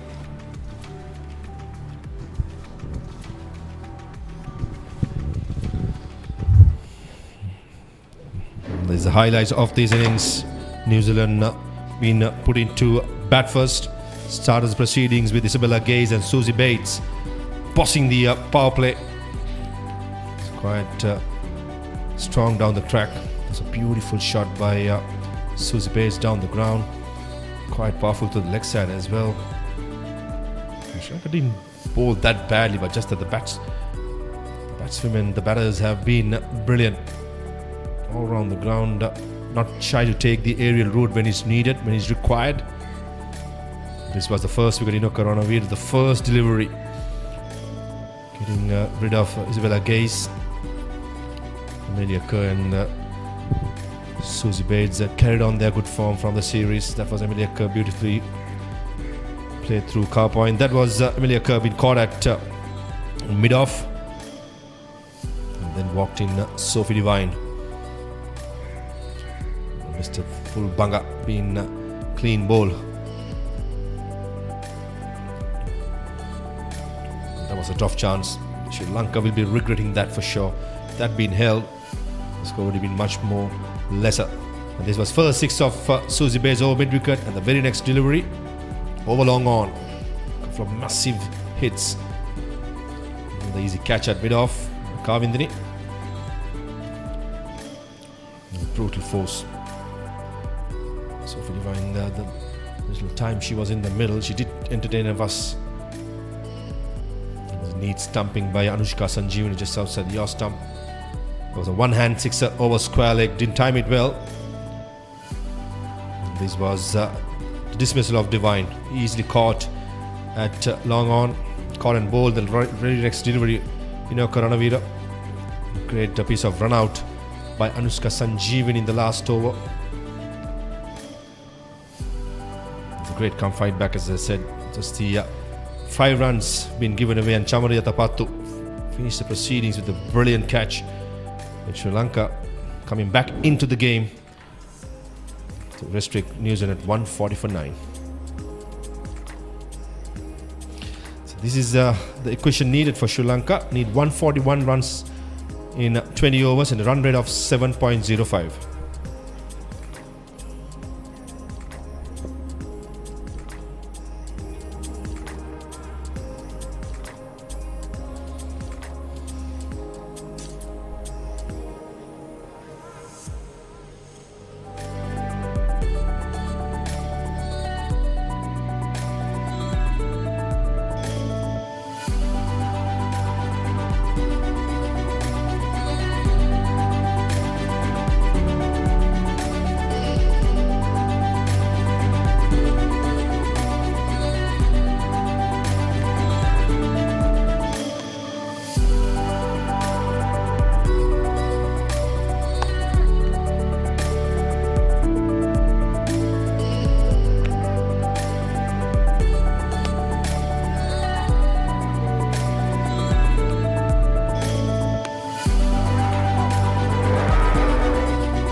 Welcome back to the live coverage of the third T20I game between New Zealand women and Sri Lanka women here at Pisara Oval Grounds here in Colombo.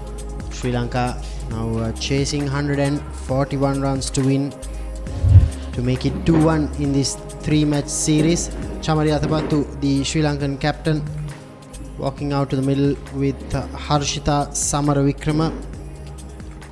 The White Ferns were restricted to 140. And Harshita Samaravikrama will take the strike against Eden Carson.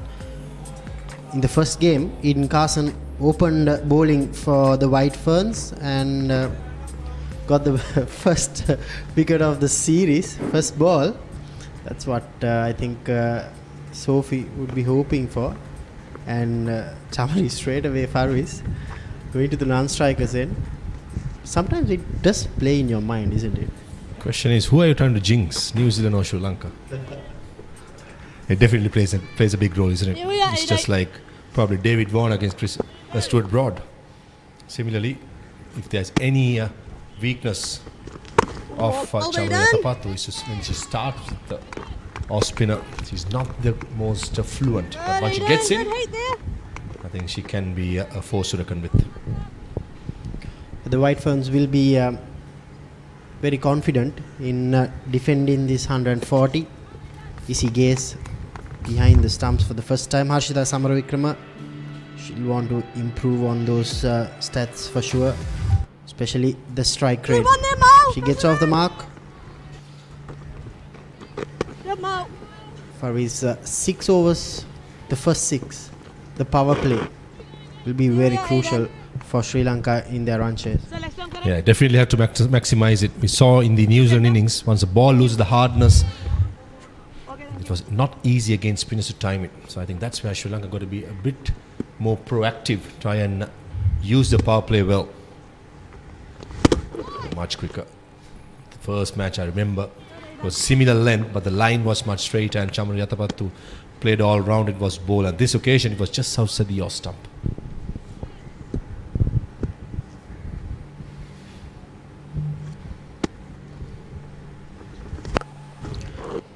What a way to get off your mark. That's the first 6 of Chamari Athapattu's bat today. That's a much better way to get all those demons out of your way, isn't it, Farvis? Yeah, nice shot. The off spinner, the length was 4, knew that it's not going to turn. Play through the line. That will make a lot of confidence Chamari Athapattu. As I said, Sri Lanka, to win this game, she has to bat at least 15 overs for me. This was a 6. Didn't try to hit too hard, relied on timing and placement, and was very successful doing it. Found the gap again through the car point area. Feeling chase, but they be mere spectators. A brilliant over to start the proceeding for Sri Lanka. 11 for no loss.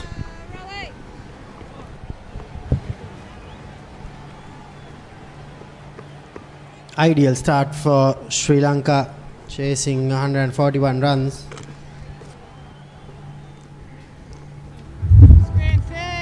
Excellent numbers for Chamari Athapattu. More than 2,400 runs before coming into this game. Rest of 113. I think she'll, as Farvis mentioned, from the home team's point of view, she'll be the main person if they are to chase this down. Hannah Rowe will be sharing the new ball for the White Ferns.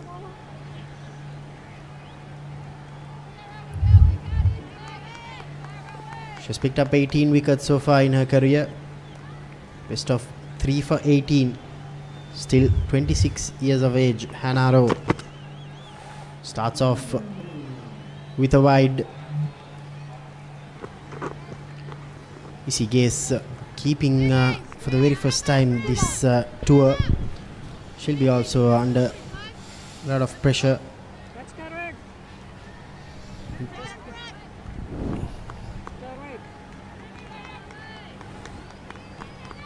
That was very close to the leg stump also. Just a whisker away. Umpire Dedru De Silva. Give it a wide. I thought it was quite unlucky, the bowler. Down the leg side, yes, but it was very close to the leg stump. Chamari Atapattu will enjoy this. Facing the faster bowlers. She prefers the ball comes on. And the lens of Hannah Rowe will be tested as well. Samar Vikram, probably she'll be tempted to go back of the length. But that's the length Chamari Atapattu drives. So that's where I think the bowler got to do the adjusting as soon as possible, especially in a power play.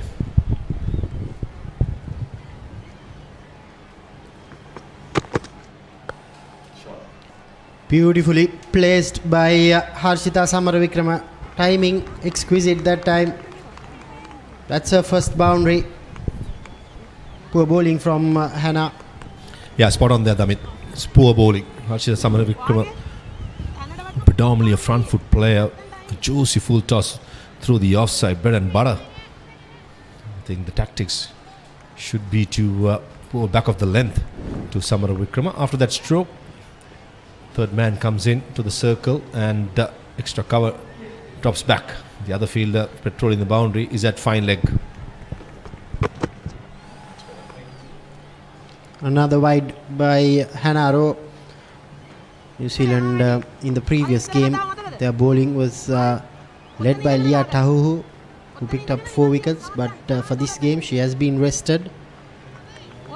When the White Ferns were batting, they got 43 runs in the power play. So if Sri Lanka, they need to chase this down, they'll need to get a good start. Beautiful roll of her wrist that time by Harshita Samaravikrama. She was in full control of the short delivery.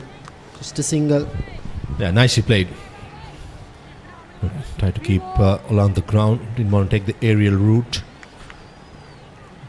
I think Chamari Atapattu will be targeting the faster bowlers.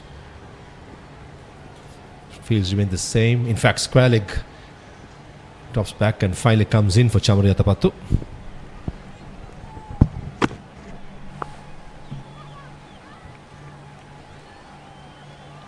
That time Chamari, she wasn't in good control. That short ball tactic, it worked for the White Ferns against Chamari. That was in goal in the second ODI.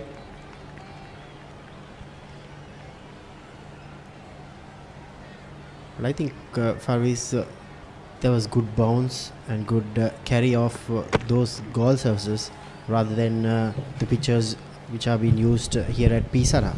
Yeah, absolutely. The goal pitchers had lots of bounce, true pace. But in these T20 games, I just felt that the pitchers are a bit tired. Hence, it's slower. Plenty of cricket being played at Pisara Oval and all the first-class ground with cricket, non-stop cricket being played. So the groundsman must be finding it really hard to prepare those bouncy tracks. But nevertheless, the new ball, it's quite easy to bat. This time, deep square leg fielder drops it. It was hit flat, hard. For a moment, Chamari Atapattu's heart would have been in her mouth. On occasion, brilliant effort at square leg, but international standards, got to say, that should have been taken. Maddie Green, the culprit that time.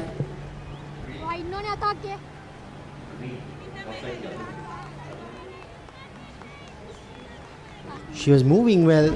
She got to the ball, but just couldn't hold on to it.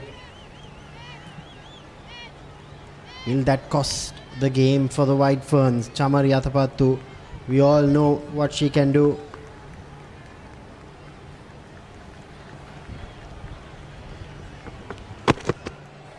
Slower delivery from Hannah Rowe. She's mixing things up, but 2 overs completed, 26 for none.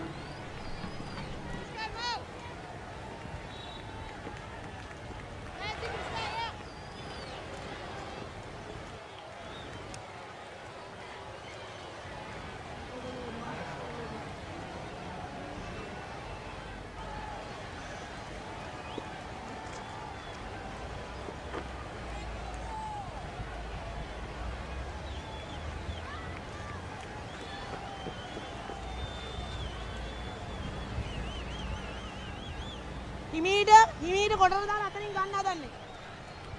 නැත්නම් එළිය කොටර හිමින් දාන්න හදන්නේ. ඔය දෙකක් කරන්න. Bowling change from the pavilion end. Molly Penfold will be bowling the third over. She too played the third ODI.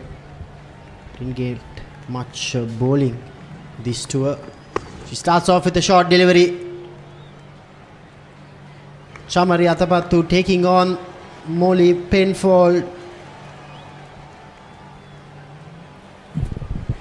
I don't think Sophie Devine has got the tactics right. Eden Carson, though it was 11 runs in the over, I thought both the batters were not that comfortable facing the off spinner. The more the pace on to the bat, these two batters, especially Chamari Athapattu, enjoyed. And Penfold trying to be aggressive, and equal to the task was Chamari.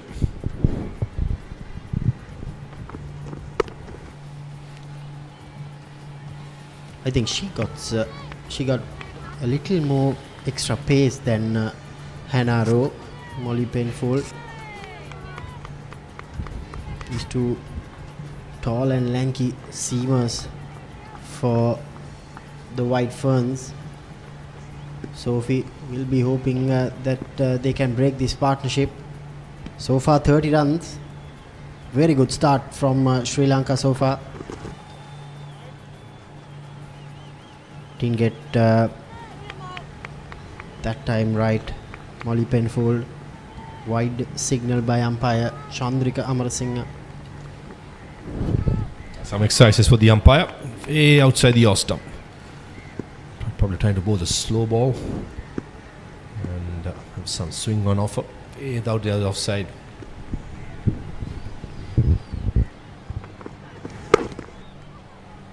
That's a much better length and line from Penfold. I think for New Zealand, hitting that in-between length is going to be crucial. Anything full or short, Chamari Athapattu, we all know the damage she could do. And in the power play, I just feel against Chamari Athapattu, more you bowl in that in-between length, not full, not short, she's not that comfortable.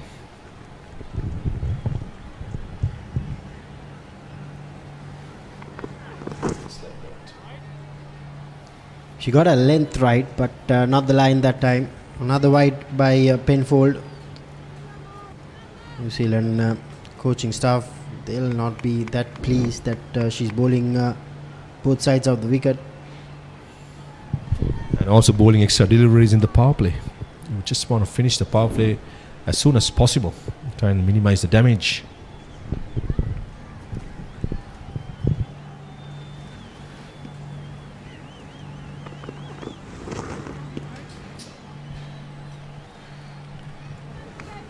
Yeah, this is the time where Sophie, the likes of Susie Bates, needs to come in and probably have a chat with Molly Penfold.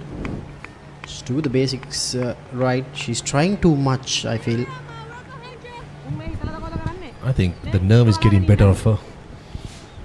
Knowing the challenge to bowl Chamari in a power play, only two fielders outside the circle. This is where the plan got to be pretty clear on top of your mark. If you're vulnerable, you'll be found wanted. Bounce again, aggressive.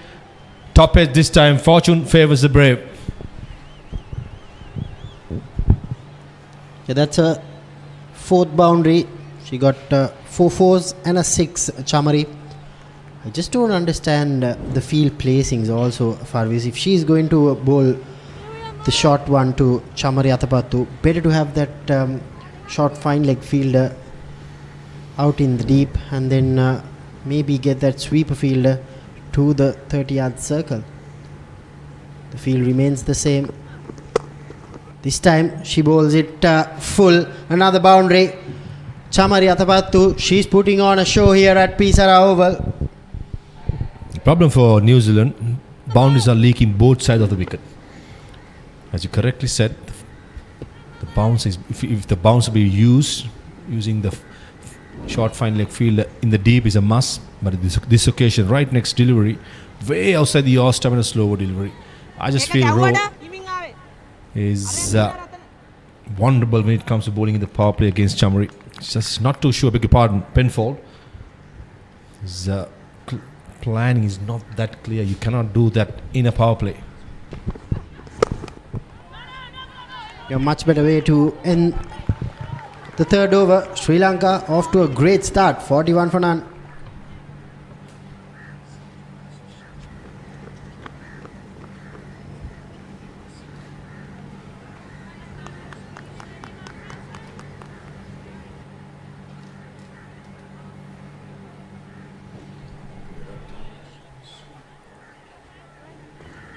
New Zealand White Ferns, they managed to get 43 runs in their power play. Sri Lanka in chase of 141 runs. They've already got 41 of 3 overs. So the equation is pretty simple. 17 overs remaining. They need another 100 runs. Required rate has come down to 5.8, and captain Sophie, she has brought herself on. Close, that was very close. Susie Bates at mid wicket. Think Chamari would have been in trouble if it was a direct hit. I don't think Chamari got that head start.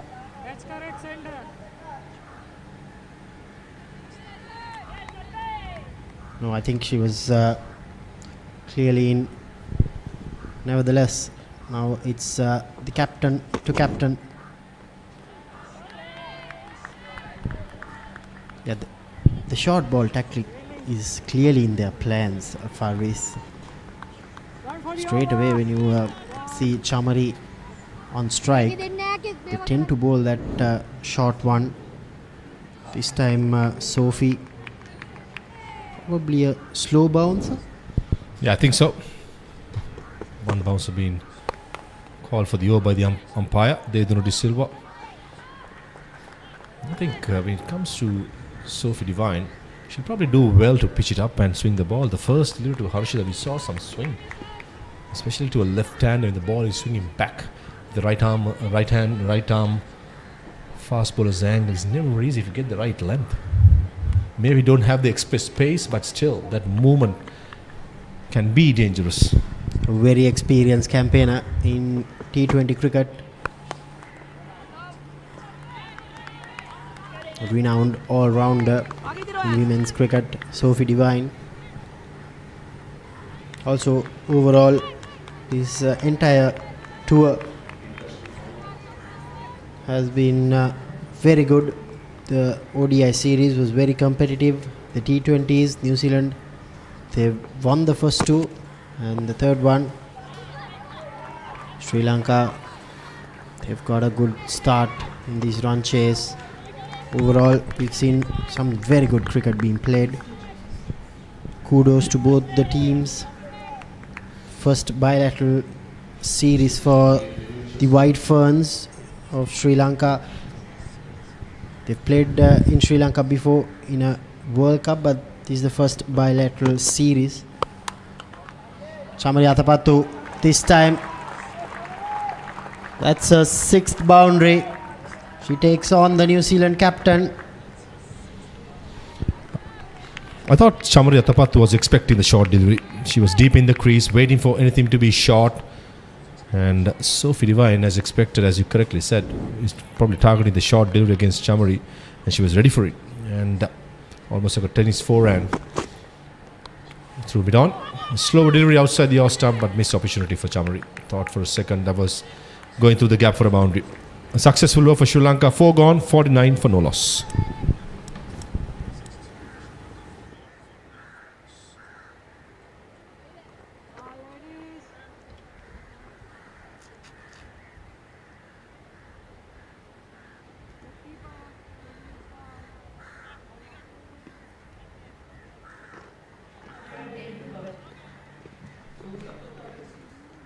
Sri Lanka need 92 runs in 16 overs to win this third T20 game. And Captain Sophie has gone back to her premier off spinner, Eden Carson. As I pointed out, I thought Sophie Devine did miss the trick, not having Eden Carson to continue the attack. Nevertheless, Sophie Devine, just want to say what a magnificent career. I was just told by our stats guru Estelle Vasudevan that she made a debut when she was 17 in 2006, and 17 years in an international career, that's massive. And the runs here she has scored, amount of wickets been taken, definitely ambassador to the game and inspiring the next generation as well.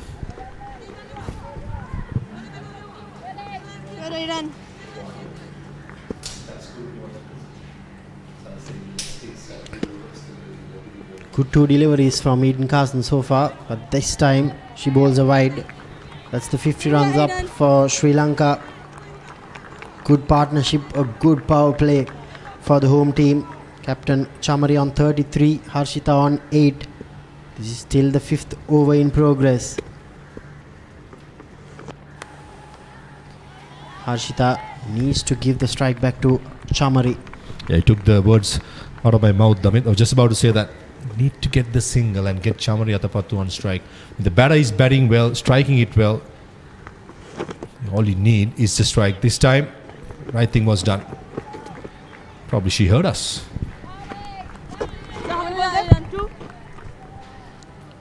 Yeah, only 8 balls remaining in the power play. So Chamari, she'll know that, and she'll want to maximize the fielding restrictions.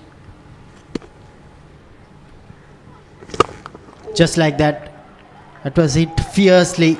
Susie Bates had no chance whatsoever to stop that.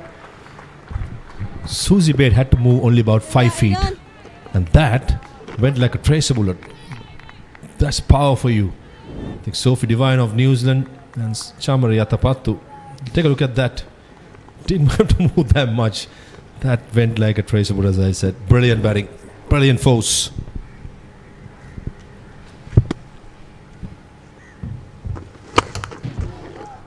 That's another boundary. Chamari Athapattu. She's taking on this White Ferns bowling attack to all parts of the ground. 5 overs completed, 59 for none.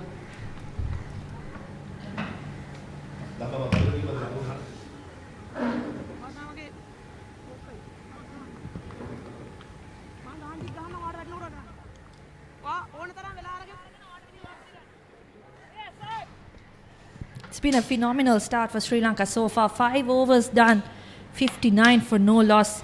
Just 9 runs coming off the bat of Harshita Samaravikrama. All the work being done by skipper herself, Athapattu. 41 of 19. Yeah, ST, this has been some performance. Sri Lankan openers flew out of the box. Particularly Athapattu have come out with all guns blazing, hitting in all parts, all directions. At the moment, Sophie Devine, who's got the ball in her hand, is running out of ideas. Oh, that's lucky, very lucky to get away with that one. Samaravikrama got some bat, but straight to point. That was heading towards a point boundary. I think Maruf and Damit in the previous thing mentioned that you don't want to starve your skipper from strike. ST 41 of 19. She can't be far off from the quickest 50 if she gets there. This time all along the ground towards the offside. Actually, the fastest 50 in women's T20 is owned by Sophie Devine. 18 deliveries it took her against India back in Bangalore. What about for a Sri Lankan? Yeah, definitely. I think she's closing in on that. If she does get to a half century, it would be the fastest. You should say, you can Google yourself. Right, guys? You're good with the numbers, ST. I'm not.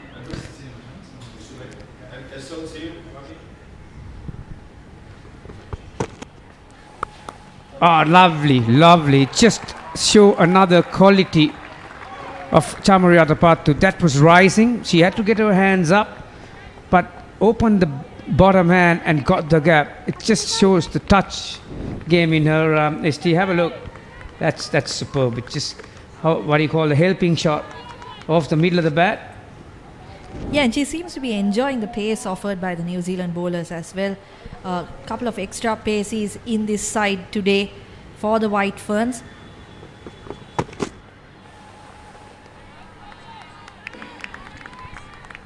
That couldn't have been far away from wide either. Attempted slower bouncer.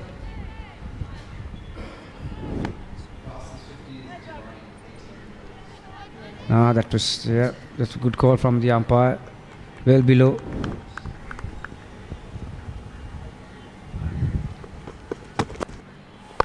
Yeah, as Farviz and Damit spoke about, New Zealand have gone to the short ball a lot in this inning so far. Not worked for them really. It's produced a lot of runs for Sri Lanka. Yeah, I think we've seen that ST even in goal in the ODIs after the first match, they bowled a bit too full, I thought, and then they rectified that and they were trying to come up with some barrage of short bowling. But Athapattu is a batter who has the bat speed and she's good with horizontal bat shot. Cannot say the same with some of the others batters. That's how she started her innings in the first over 2 boundaries coming up. And Harshita joining the party. She got a couple of boundaries. This was one of the miss hits. See how this was the moment where the White Ferns had the chance to wrap up the series. I think the intent she showed right from the start. We did see her a little cautious against Eden Carson in the second T20 after she was dismissed first ball in the first game. Tried to work the singles a lot more. Not the case today. Went after her from the word go. When it comes to spinners, I think their most penetrative bowler is Amelia Kerr, and Sophie Devine has gone with her, trying to break this partnership. Harshita picked the wrong one out of her hand and just placing it towards that extra cover area and getting her skipper back on strike. This will be a very good contest. Okay, thank you. Amelia versus Athapattu. She's going to bowl round the wicket. She's got 2 fielders on the leg side, straightish mid wicket, long on, straightish long off, and a deep extra cover. All the fielders inside the circle apart from extra cover up behind the crease really. Flat bats towards that extra cover fielder. Good contest this. Yeah, Kurt, despite being just 22 years of age, is one of the more experienced bowlers in this bowling attack for the White Ferns. So a lot of responsibility on her shoulders. I wonder if we'll also see the likes of Susie Bates with the ball today. Successful in the first T20.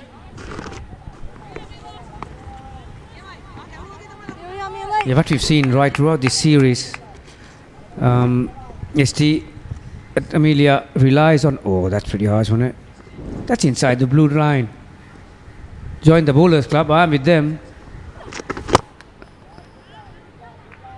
When you're getting hammered out of all places, and then umpire gives that 50-50 decision to your opposition, it can be disheartening at times. But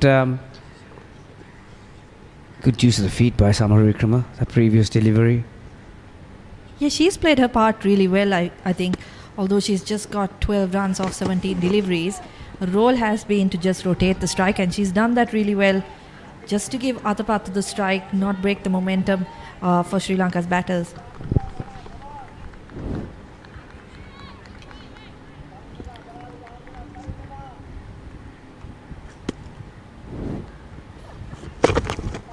Quicker delivery, brilliantly placed. Look at that for timing and placement. You cannot time a cricket ball any cleaner than that. That's a magnificent shot, and that will bring her 50. Will we see the name again? No, we won't. There it is. Yeah, you could see it coming. Yeah, that's the fastest 50 by a Sri Lankan in women's T20Is. Her 7th half century in the format has been really the stalwart of Sri Lanka's batting. That's the end of the 7th over. Sri Lanka 72 for no loss.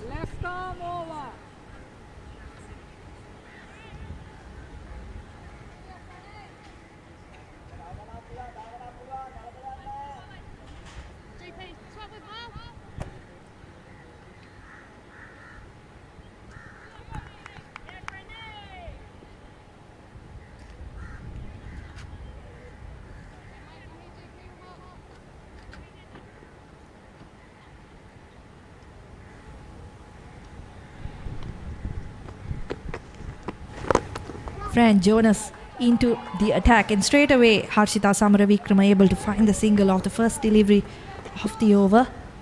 This will be interesting too. Left arm orthodox to left-hander Athapattu. This was how she brought up a 50. What a magnificent knock. 200 strike rate, 25 balls it took. Plenty of shots for the highlight package. That's pretty much like the highlight, those 25 deliveries. Quicker delivery. You can guarantee that she's not going to fly that ball. Jonas, she's going to just dart in towards that off stump. But if Athapattu gets... Remember, to that scoreboard side, they stayed 63 yards and probably the longest part of the boundary.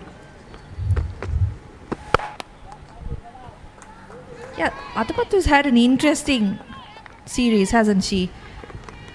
2 centuries, half century here, 2 ducks, and a horrible run out in the previous game. I think she wouldn't mind if the New Zealanders visited a little more often. Got plenty of runs in this series. Very well played. Very good presence of mind. There was wit and there was speed. She's showing some maturity here, Samaravikrama. When you have your skipper going haywire from the other end, you need to have a good head on your shoulders and try and be part of it. And this is a magnificent shot. Good awareness, yep. Yeah, Samaravikrama definitely one for the future. As you said, showing so much maturity, not getting stuck on one end. I think that's been the problem for Sri Lanka, particularly as we saw in the first 2 T20s. Just not able to keep the strike rotating. Not the case today. Obviously, a lot of confidence coming from the fact that Athapattu is striking it well. She's got 3 boundaries in her 17 as well. So it's not only the skipper is scoring all the boundaries. She has done her part. 12 fours and 1 6 already. Outside edge. Another good over. Boundary in that one. 78 after 8. And have a look at some of these shots from Athapattu's bat.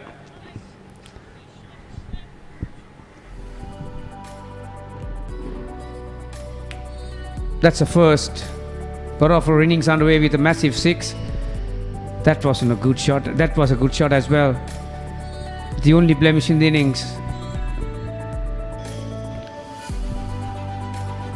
A lot of horizontal bat shots and a lot of shots going through the line as well. That went like 100 miles per hour. Equally on the front foot and back foot. So it's a full package really from Athapattu. Oh, well. Few mistakes are starting to creep into these White Ferns game here. Hannah Rowe sweeping on the offside. That was really poor fielding. I think we saw this in the first and the third ODIs as well. Just when Sri Lanka started getting going, New Zealand in the field have not been great. Really sloppy on that occasion. All not getting up. As you can see, Athapattu is indicating that that ball is going away from her. We have seen right throughout this series, Amelia Kerr's stock ball has been the wrong one. Very well bowled. Just touch slower in the air. She was looking to go straight over the bowler's head. Yeah, this is definitely the battle to watch. Amelia Kerr versus Chamari Athapattu. As you rightly mentioned, Kerr does bowl a lot of wrong uns. Doesn't really go for the leg spinner that much. So it's not like the ball is turning into Athapattu for her to take advantage and hit it through mid-wicket. This is good. See how she just took a bit of time just to take her out of it and out of the strike and then say skip. We have plenty of time.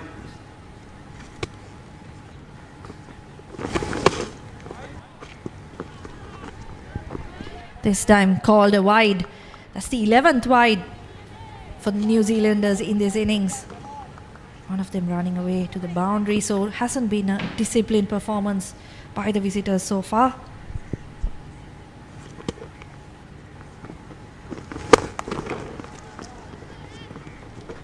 Rocks back. And again, powerful hit towards long on.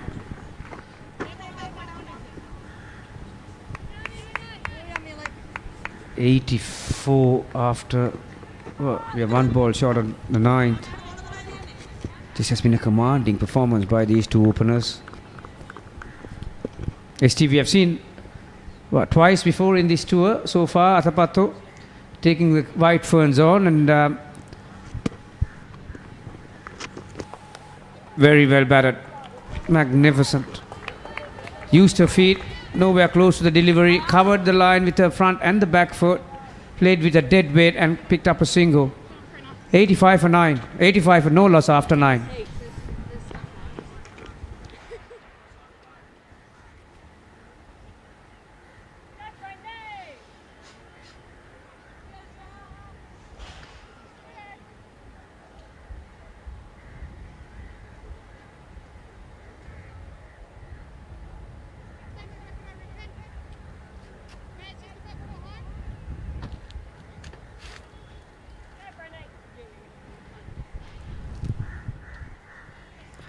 Partnership of 85 of 54 deliveries between this pair, Harshita Samaravikrama and Chamari Atapattu. 18 of those coming off Samaravikrama's bat. But I think this is exactly the type of thing Sri Lanka would have wanted from her. Hasn't got stuck at one end, managed to change the strike over, and now also has found the boundaries when Sri Lanka needed her to. Yeah, it's not over up until it's over, ST. I think even from here onwards, Atapattu still needs to take the responsibility. That's in the gap. Everything she touches turns into goal in this innings. That took the outside part of the bat, but still, because of the speed on the ball, that is the advantage when you have possessed that much of bat speed as a player. Even when you get a little thin edge, it just travels. And this time, for Atapattu's luck, that's in the gap.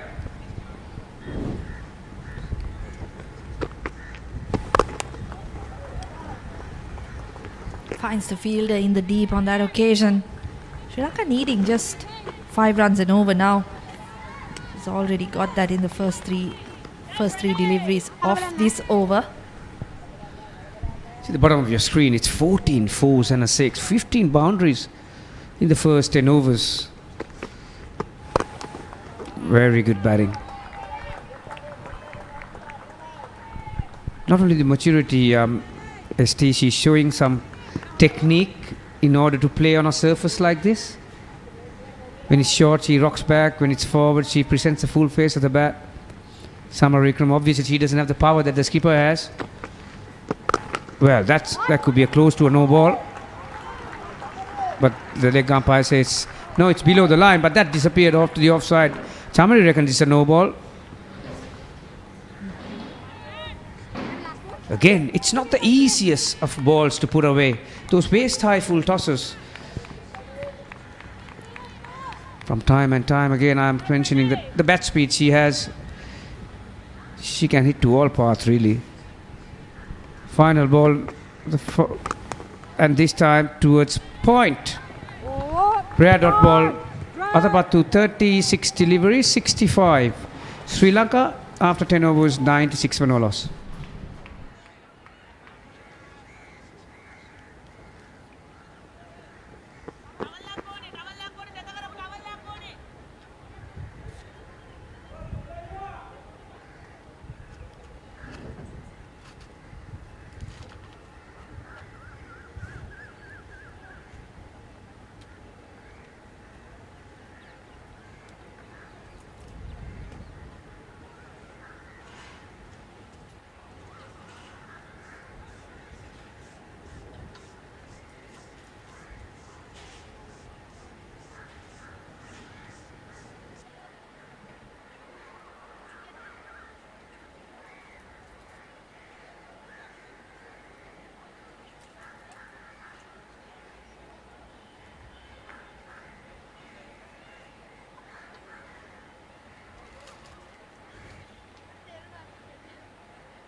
96 for none, Sri Lanka. They still need only 45 runs to win this game. Chamari Athapattu, what a brilliant knock. 65 unbeaten of just 36 deliveries. Harshita Samaravikrama, she has done her job, playing the second fiddle. 11 extras, I think 11 wides, and that's going to be a concern for the White Ferns. And the bowlers, all the bowlers have been taken apart by Chamari Athapattu, especially the seamers, Hanaro, Muli, Penfold. Yeah, I mean, when someone's taking you apart the way that Athapattu is at the moment, puts a lot of pressure back on the bowlers, and perhaps some of that 11 wides count is a reflection of that. The margin of error to her is so small when she's in these kinds of moods. And they've been bruised twice already on this tour. You know, a couple of fantastic hundreds for Athapattu in Gaul, and you know there is certainly a fear factor at the moment in terms of the way that bowlers must bowl to her. Hannah Rowe into her third over, starts off with another wide. Yeah, that's a 12th wide in this innings. Very poor discipline from the White Ferns in this innings. They've dropped Chamari ones. Sri Lanka need another 44 runs to win. Chamari, she needs only 35 to get to her second 100. Harshita Samaravikrama joining the party.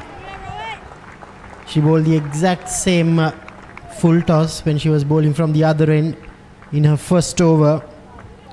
She does the same mistake once again. Harshita Samaravikrama, she'll do this all day long if you bowl full tosses like that. 100 up for Sri Lanka. This has been a fantastic response by the home team. Yeah, dominant batting display so far, driven of course by Chamari Athapattu's hitting. Harshita Samaravikrama hasn't been so slow either. You know, she's almost at a run a ball, 25 off 26 deliveries now. But when someone is batting when the hitting is as brutal at the other end, I guess it makes her job a little bit easier as well. But she's turned the strike over at the right times and let Athapattu do her thing. Hannah Rowe under a bit of pressure here. 21 she's given away off the first legitimate 8 balls of her T20 spell in this match. Interesting field for Chamari Athapattu. She has 3 fielders out in the deep on the onside. Deep fine leg, deep square leg and a deep mid wicket.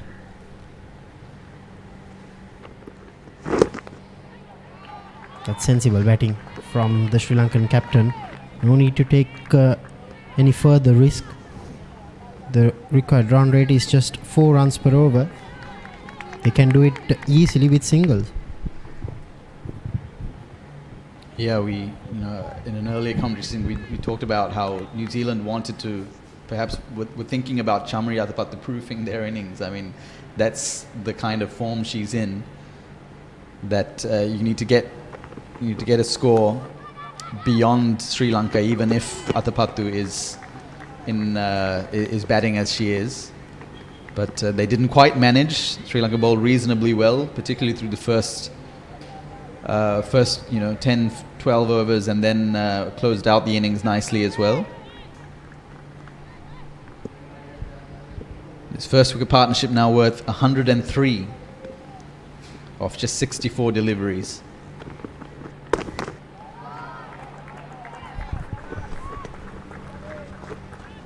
I think out of both the left-handers, Harshita, she looks far more comfortable for the short delivery than Chamari. She's in well control, and the White Ferns, they badly need to break this partnership if they are to stand a chance. Yeah, the putter was dropped on 11 at deep square leg boundary by Maddie Green early in the innings. Yes, they're going to do it in singles now. 11 overs completed, 105.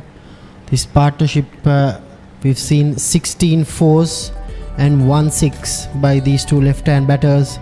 Chamari Athapattu starts off with a 6, and since then it has all been fours. Yeah, they've tried going short at her. This is the dropped catch there. Maddie Green, one of New Zealand's better fielders, just letting that one go at the end. It wasn't an easy catch, but one that you would expect her to take on most days. And Athapattu so strong, squared the wicket. And they've done most of the work for Sri Lanka here. Single to start that over, the 12th of the innings. Eden Carson being the only off spinner today. They are not playing Lee Kasparek. They'll want her to somehow get this first wicket.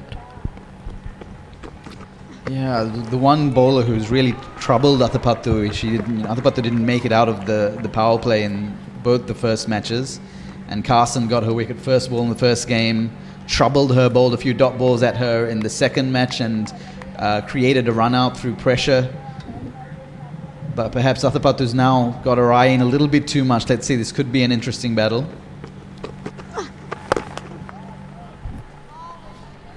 Just drilled out towards cover. But yeah, New Zealand, in trying a few new bowlers, they made 3 changes for this match. They've given the rest of their squad a bit of a run, and we see Athapattu absolutely mauling that one down the ground. That is a fantastic shot, and the second 6 of her innings. She moved to 74 off that 41st ball that she faced. Just stayed in her crease, and the ball was there just for her to absolutely hammer down the ground. And I still feel that she's taking the revenge of Carson for what she did in the first game. She's not taking on the other bowlers over the ropes. Carson being hammered for 2 sixes in this game. Chamari Athapattu. Now the big question would be, can she get to her second 100 in T20 internationals? Yeah, she doesn't have a lot of runs to play with. I think that's her big problem, is that Sri Lanka only need 27, and she's got 25 more to get to that second 100. And I don't think the instructions to Harshita Samaravikrama are to play a few balls out. Sri Lanka don't want to be taking those kinds of chances at this stage. That's the end of the 12th over. Sri Lanka 115 for no loss.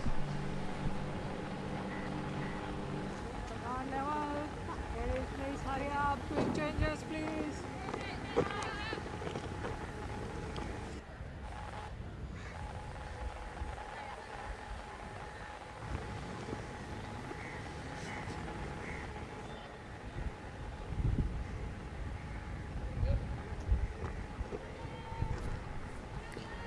.26 runs to get, 48 balls remaining. Sri Lanka. Amelia Kerr into her third over here.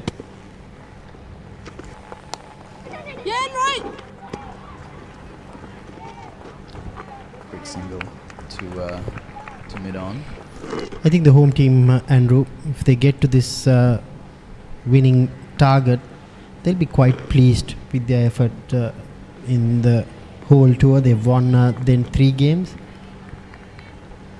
Yeah, it's been a good tour from Sri Lanka's perspective. They'd never beaten New Zealand in any match before this tour.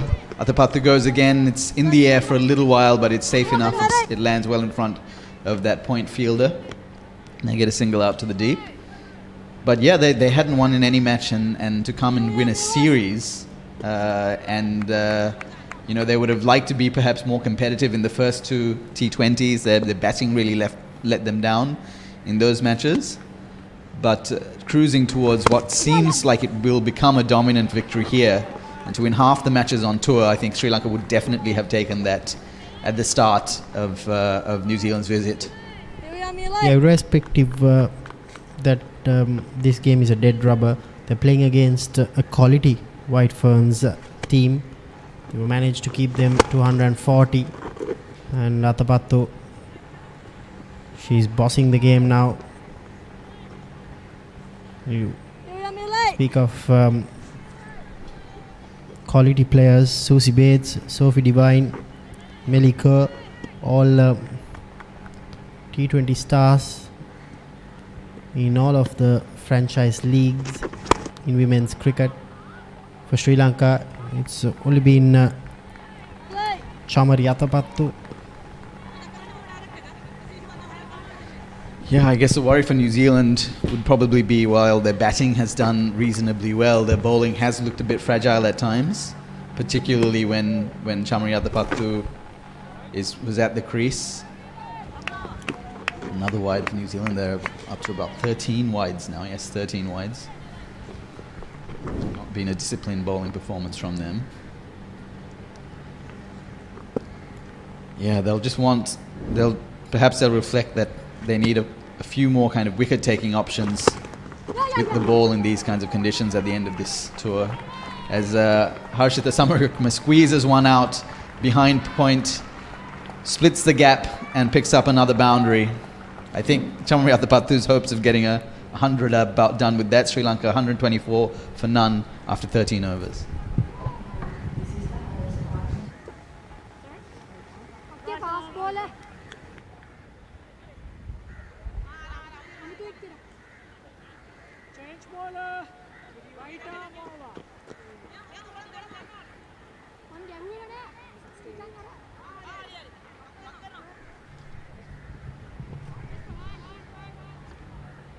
Yeah, 124 Sri Lanka score and 124 Sri Lanka's partnership, their opening partnership, which is the highest for any wicket for Sri Lanka in T20 internationals, beating 104, which Harshita Samarakrama was also involved in with Nilakshi De Silva on that occasion, earlier in the World Cup this year. There's Brooke Halliday into bowl with her cutters, and Atapattu swings her out to deep square leg for a single to start. Just 16 runs needed for the home team.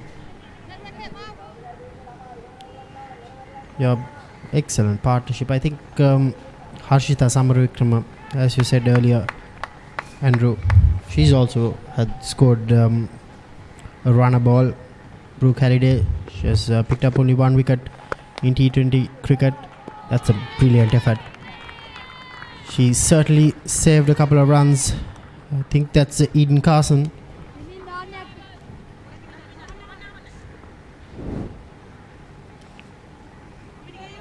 Halliday, wrong-footed bowler. Yeah, I don't see so many of those anymore. Used to be much more common in cricket.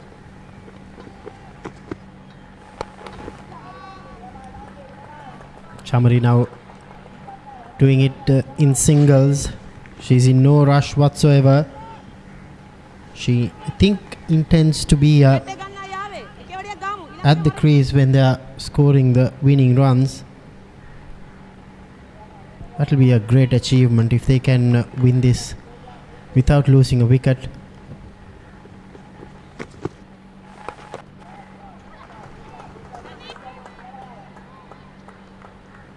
Yeah, these two just settling into a pattern of singles here.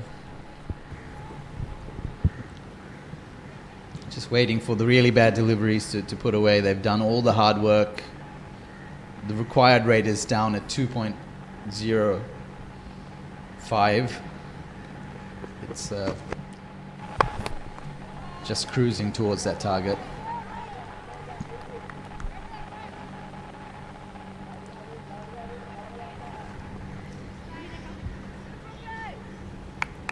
Yeah, also it's been a pleasure for us also at thepowerplay.com, bringing all these pictures from this White Ferns tour of Sri Lanka. 3 ODIs, 3 T20s. We've seen some very good cricket by the Sri Lankan team and the New Zealand team. They've played it in great spirits. 14 overs completed. 130 for none, Sri Lanka.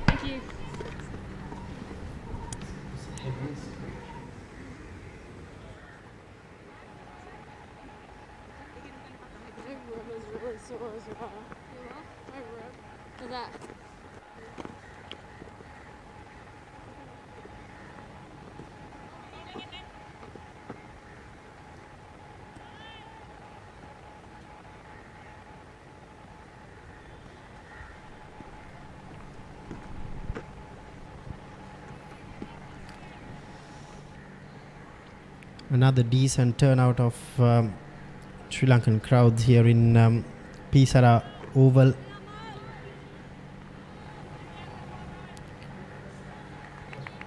Molly Penfold, she'll be bowling her second over. She struggled with accuracy in the first one. Gave away 3 boundaries to Chamari. This time she'll be bowling to Harshita. She gets another boundary. And she's in very good control of that short delivery, Harshita. Yeah, New Zealand have tried that short one to both these batters. Both have looked fairly comfortable, apart from that one drop catch at deep square leg off Chamari Atapattu's bat. But Harshita Samarawickrama onto that one very quickly. Was waiting for it on the back foot by the time it arrived. And there's vast open spaces in that deep mid-wicket region. Another wide ball. Penfold this time, adding to that extras tally for New Zealand. That's almost off the pitch, very wide from her. Yeah, from a New Zealand point of view, I think they would have missed the experience of Lia Tahu. She was rested for this dead rubber, but nevertheless, the youngsters, Hanaro, Melly, Penfold, they've been taken apart just like that. Harshita Samarawickrama, she gets another boundary. She moves to 45. Just so strong on that pull shot, isn't she? Again, very quick to judge the length. Poor line from Penfold, you have to say. Did deserve to be put away, but Harshita Samarawickrama did so in pretty dominant style.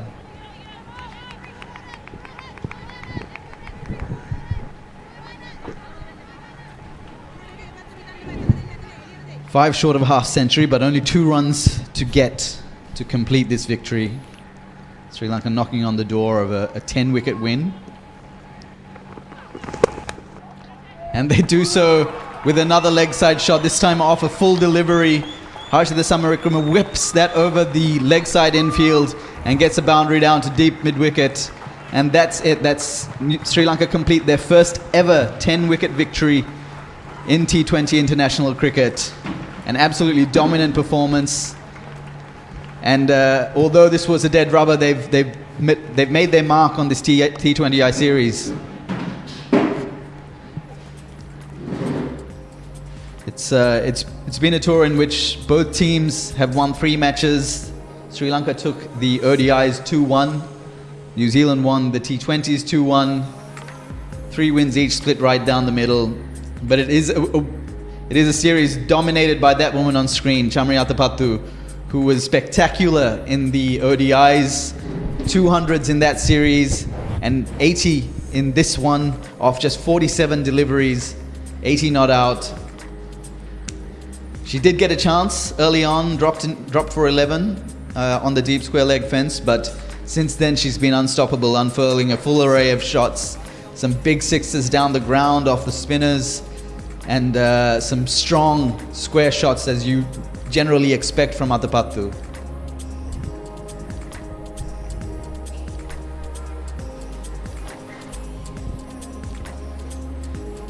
And also, Andrew, this series has been playing good spirit right throughout from the very first game. I think White Ferns will be quite happy with the experience they gained. Most of the players travelled to Sri Lanka for the very first time. There is the player of the moment, Atapattu. Yeah, well, I've been so disappointed to be out early in the 2 previous ODIs. you saw her absolutely furious at the run out in the second in the previous T20s, and she was absolutely furious at being run out in the second match, but she's very much made up for it in this game. Come back and showed that she can play that kind of cricket in this format too.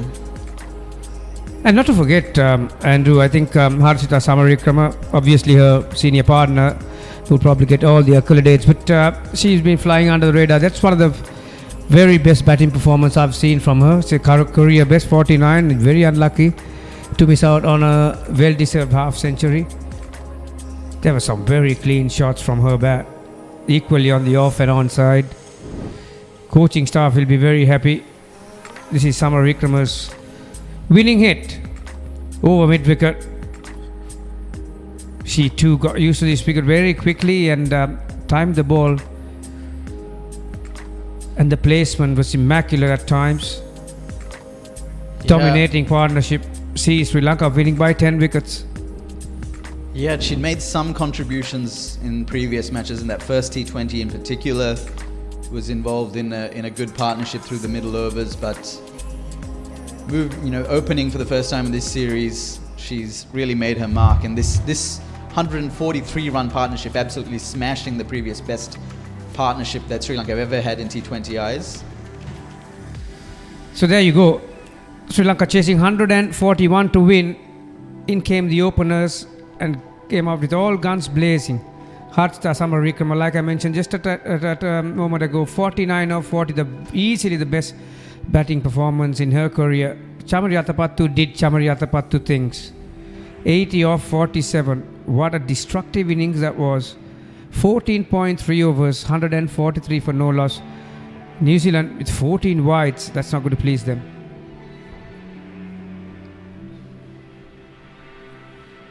Yeah, New Zealand playing a couple of bowlers that didn't play in the first two T20s, in the live T20s.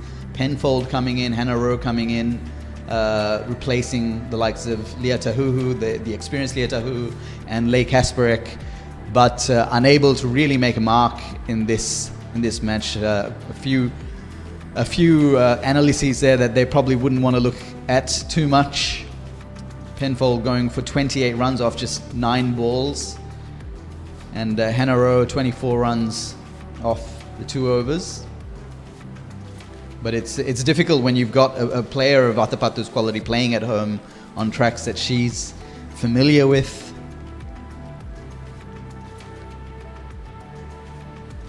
And nothing in the wickets column. And here's that innings once again. Here's Sri Lanka's batting. Athapattu started dominating pretty early on. Yeah, 14.3 overs, pretty much you can make a case for every delivery as a highlight package. That was the chance that New Zealand had. There were a couple of miss hits, particularly off the short ones, but anything that was pitched up on the off and on the on side was dispatched with some authority. And one area that New Zealand will be very disappointed in this series in particular is their fielding, and that was terrific shot through the gap of point and short third.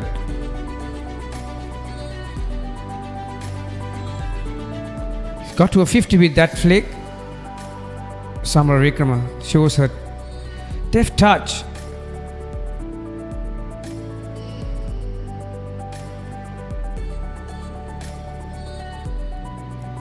Yeah, shots all around the wicket for Athapattu and Samaravikrama. Samaravikrama is especially strong on that leg side, but Athapattu getting some big offside shots as well. It really has been a treat watching her bat right through the course of this tour. Probably some of the best innings that she played. That second ODI, the 100 in the second ODI in particular, was a spectacular knock. That was the winning hit.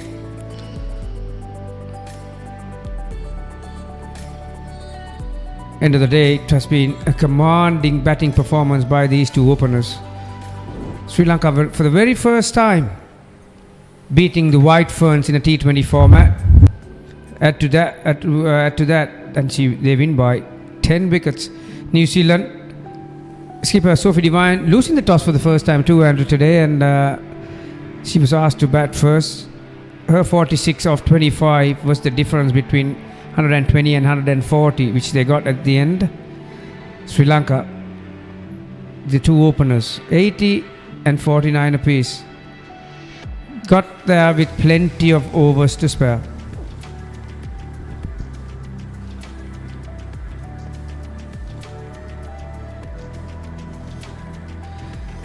Actually, when you look at it, Andrew, if it was like the women's Ashes, where you get points for all types of formats, the 4-day match, the T20s and the 50 over, New Zealand and Sri Lanka started with a 6-match series. At the end, it was short, 3 matches apiece. Yeah, I wonder if you can make a case, and I'm sure people, New Zealand viewers or the New Zealand team wouldn't particularly enjoy this idea, but if you could make a case that the ODIs are worth more than the T20s, which would suggest that in the overall tour, Sri Lanka come away with the plaudits. But split down the middle, and the ODI series. I think what New Zealand did in the ODI series was they kept the series alive in the second match by coming back to win that game, with Sri Lanka going on to clinch the third. Whereas this one was a dead rubber match, this third T20. It was a beautiful morning here in Colombo, and the spectators who were down here to watch were treated with some kind of performance. This has been the series for the first time, Sri Lanka winning against New Zealand in a ODI format as well as the T20 format.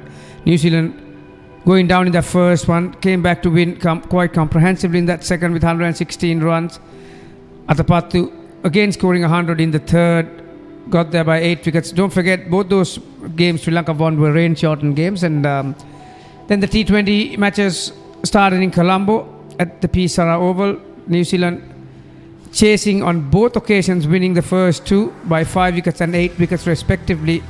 And then different stories today. New Zealand batted first and Sri Lanka were asked to chase 141 for a consolation victory. And didn't they get there in style? Won by 10 wickets.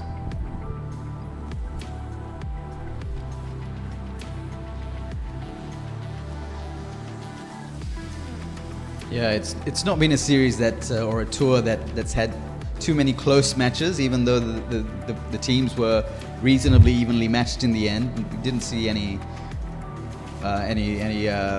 matches go down to the wire, but it's been an absorbing one nonetheless. There you are, right at the top, Harshita Samaravikrama.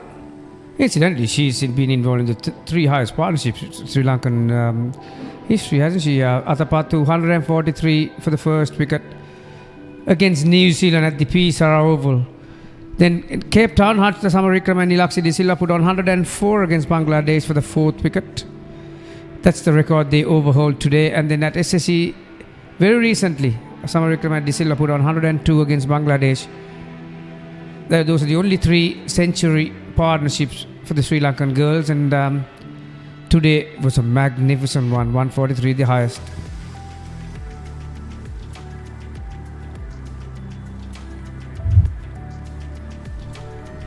So we are going to have a short break. On the other side of it, we will have the presentation.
welcome back to the coverage of this very first bilateral series between New Zealand, White Ferns versus Sri Lanka. And just a few minutes ago, we concluded the third ODI. An intriguing contest it was. Sri Lanka taking the third match comprehensively by 10 wickets. And right now, we'll go down there and join Damit Veerasinghe for the post-match presentation. Good afternoon, ladies and gentlemen. Welcome to the post-match presentation of this third T20 game between Sri Lanka and New Zealand. First of all, I would like to appreciate all the efforts from both these teams for playing a successful tour. So I would like to ask everyone to appreciate the two teams, New Zealand and Sri Lanka.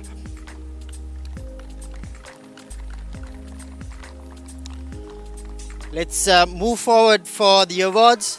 The first award for today, Player of the Match for her wonderful innings, Chamari Atapattu, the captain of Sri Lanka. I would like to invite Mr. Kitsiri De Silva, member of the Sri Lanka Cricket Executive Committee, to give away the award.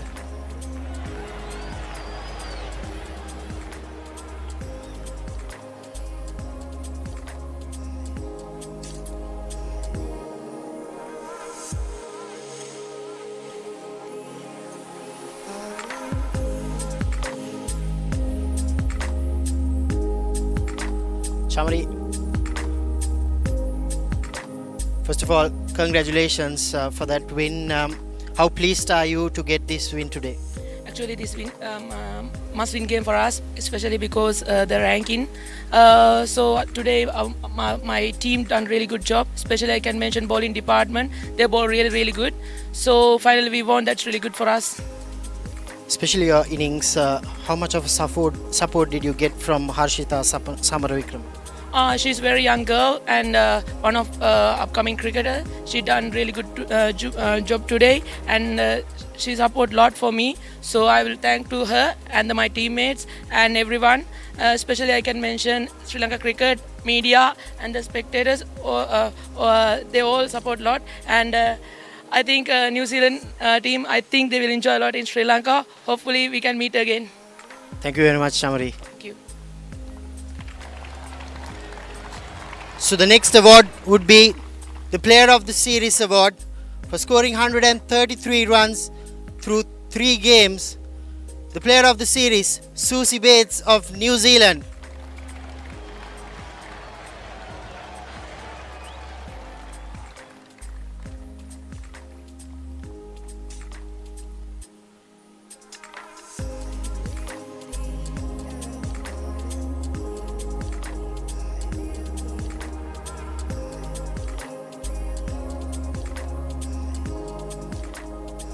Susie, congratulations.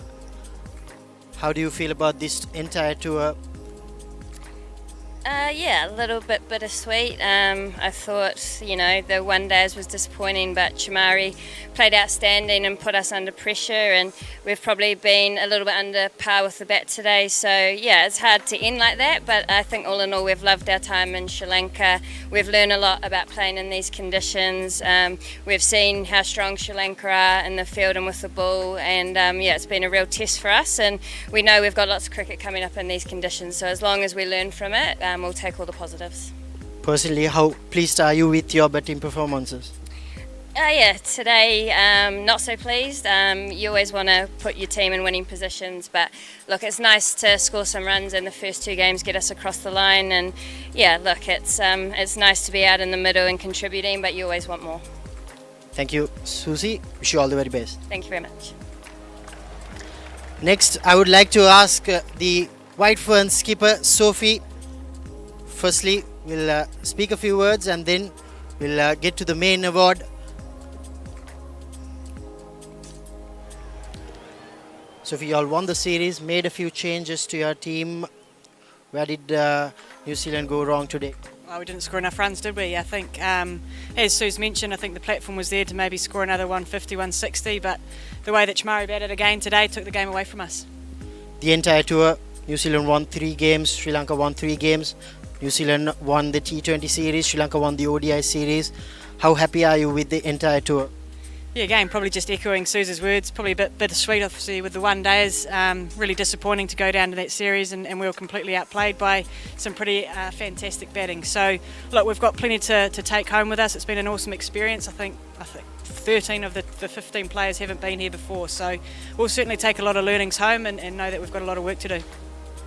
Thank you, Sophie, and thank you for visiting Sri Lanka. Now, I would like to ask Mr. Kirti De Silva, the executive committee member from Sri Lanka Cricket, to give away the T20I series winner to New Zealand, and I would like to ask the team members to come forward for a team photograph.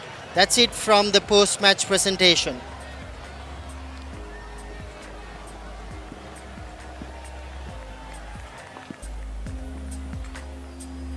And joined by the teammates. It's been an intriguing series, this inaugural bilateral series between these two countries, and New Zealand winning the T20s 2-1, and Sri Lankans will be quite happy to win the ODIs 2-1, and the 6-match series was shot 3 apiece.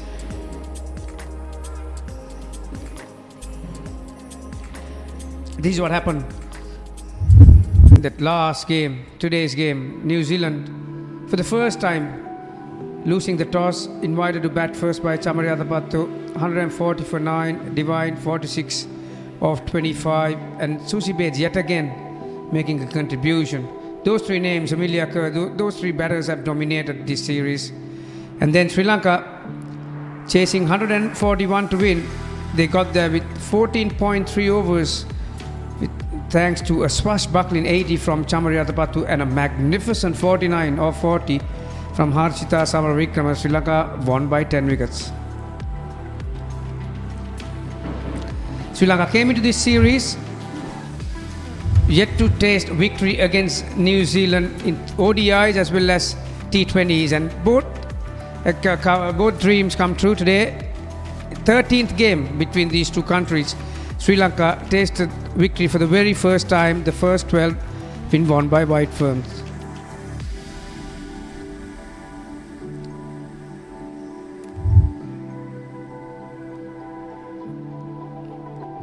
Just to cap off what have happened in this series, the very first ODI rain-shortened match, Sri Lanka winning by 9 wickets. Second match, Sophie Devine scored a magnificent 100, and Amelia Kerr, also another centurion, won by 160 runs. Sri Lanka winning the rain-shortened third ODI by 8 wickets. The first two T20s, New Zealand won by 5 and 8 wickets respectively. And today, quite comprehensively, Sri Lanka beat the White Ferns by 10 wickets. It has been a fascinating series, and don't forget, plenty of cricket coming your way as far as Sri Lanka cricket is concerned. The Emerging Asia Cup, and then Pakistan-Sri Lanka first test will take place down the Red Goal. As far as the papare.com is concerned, plenty of school rugby coming your way this weekend. Up until we meet again, from all of us, the papare.com, powered by Dialogue, the crew, will say goodbye and happy days for all of you.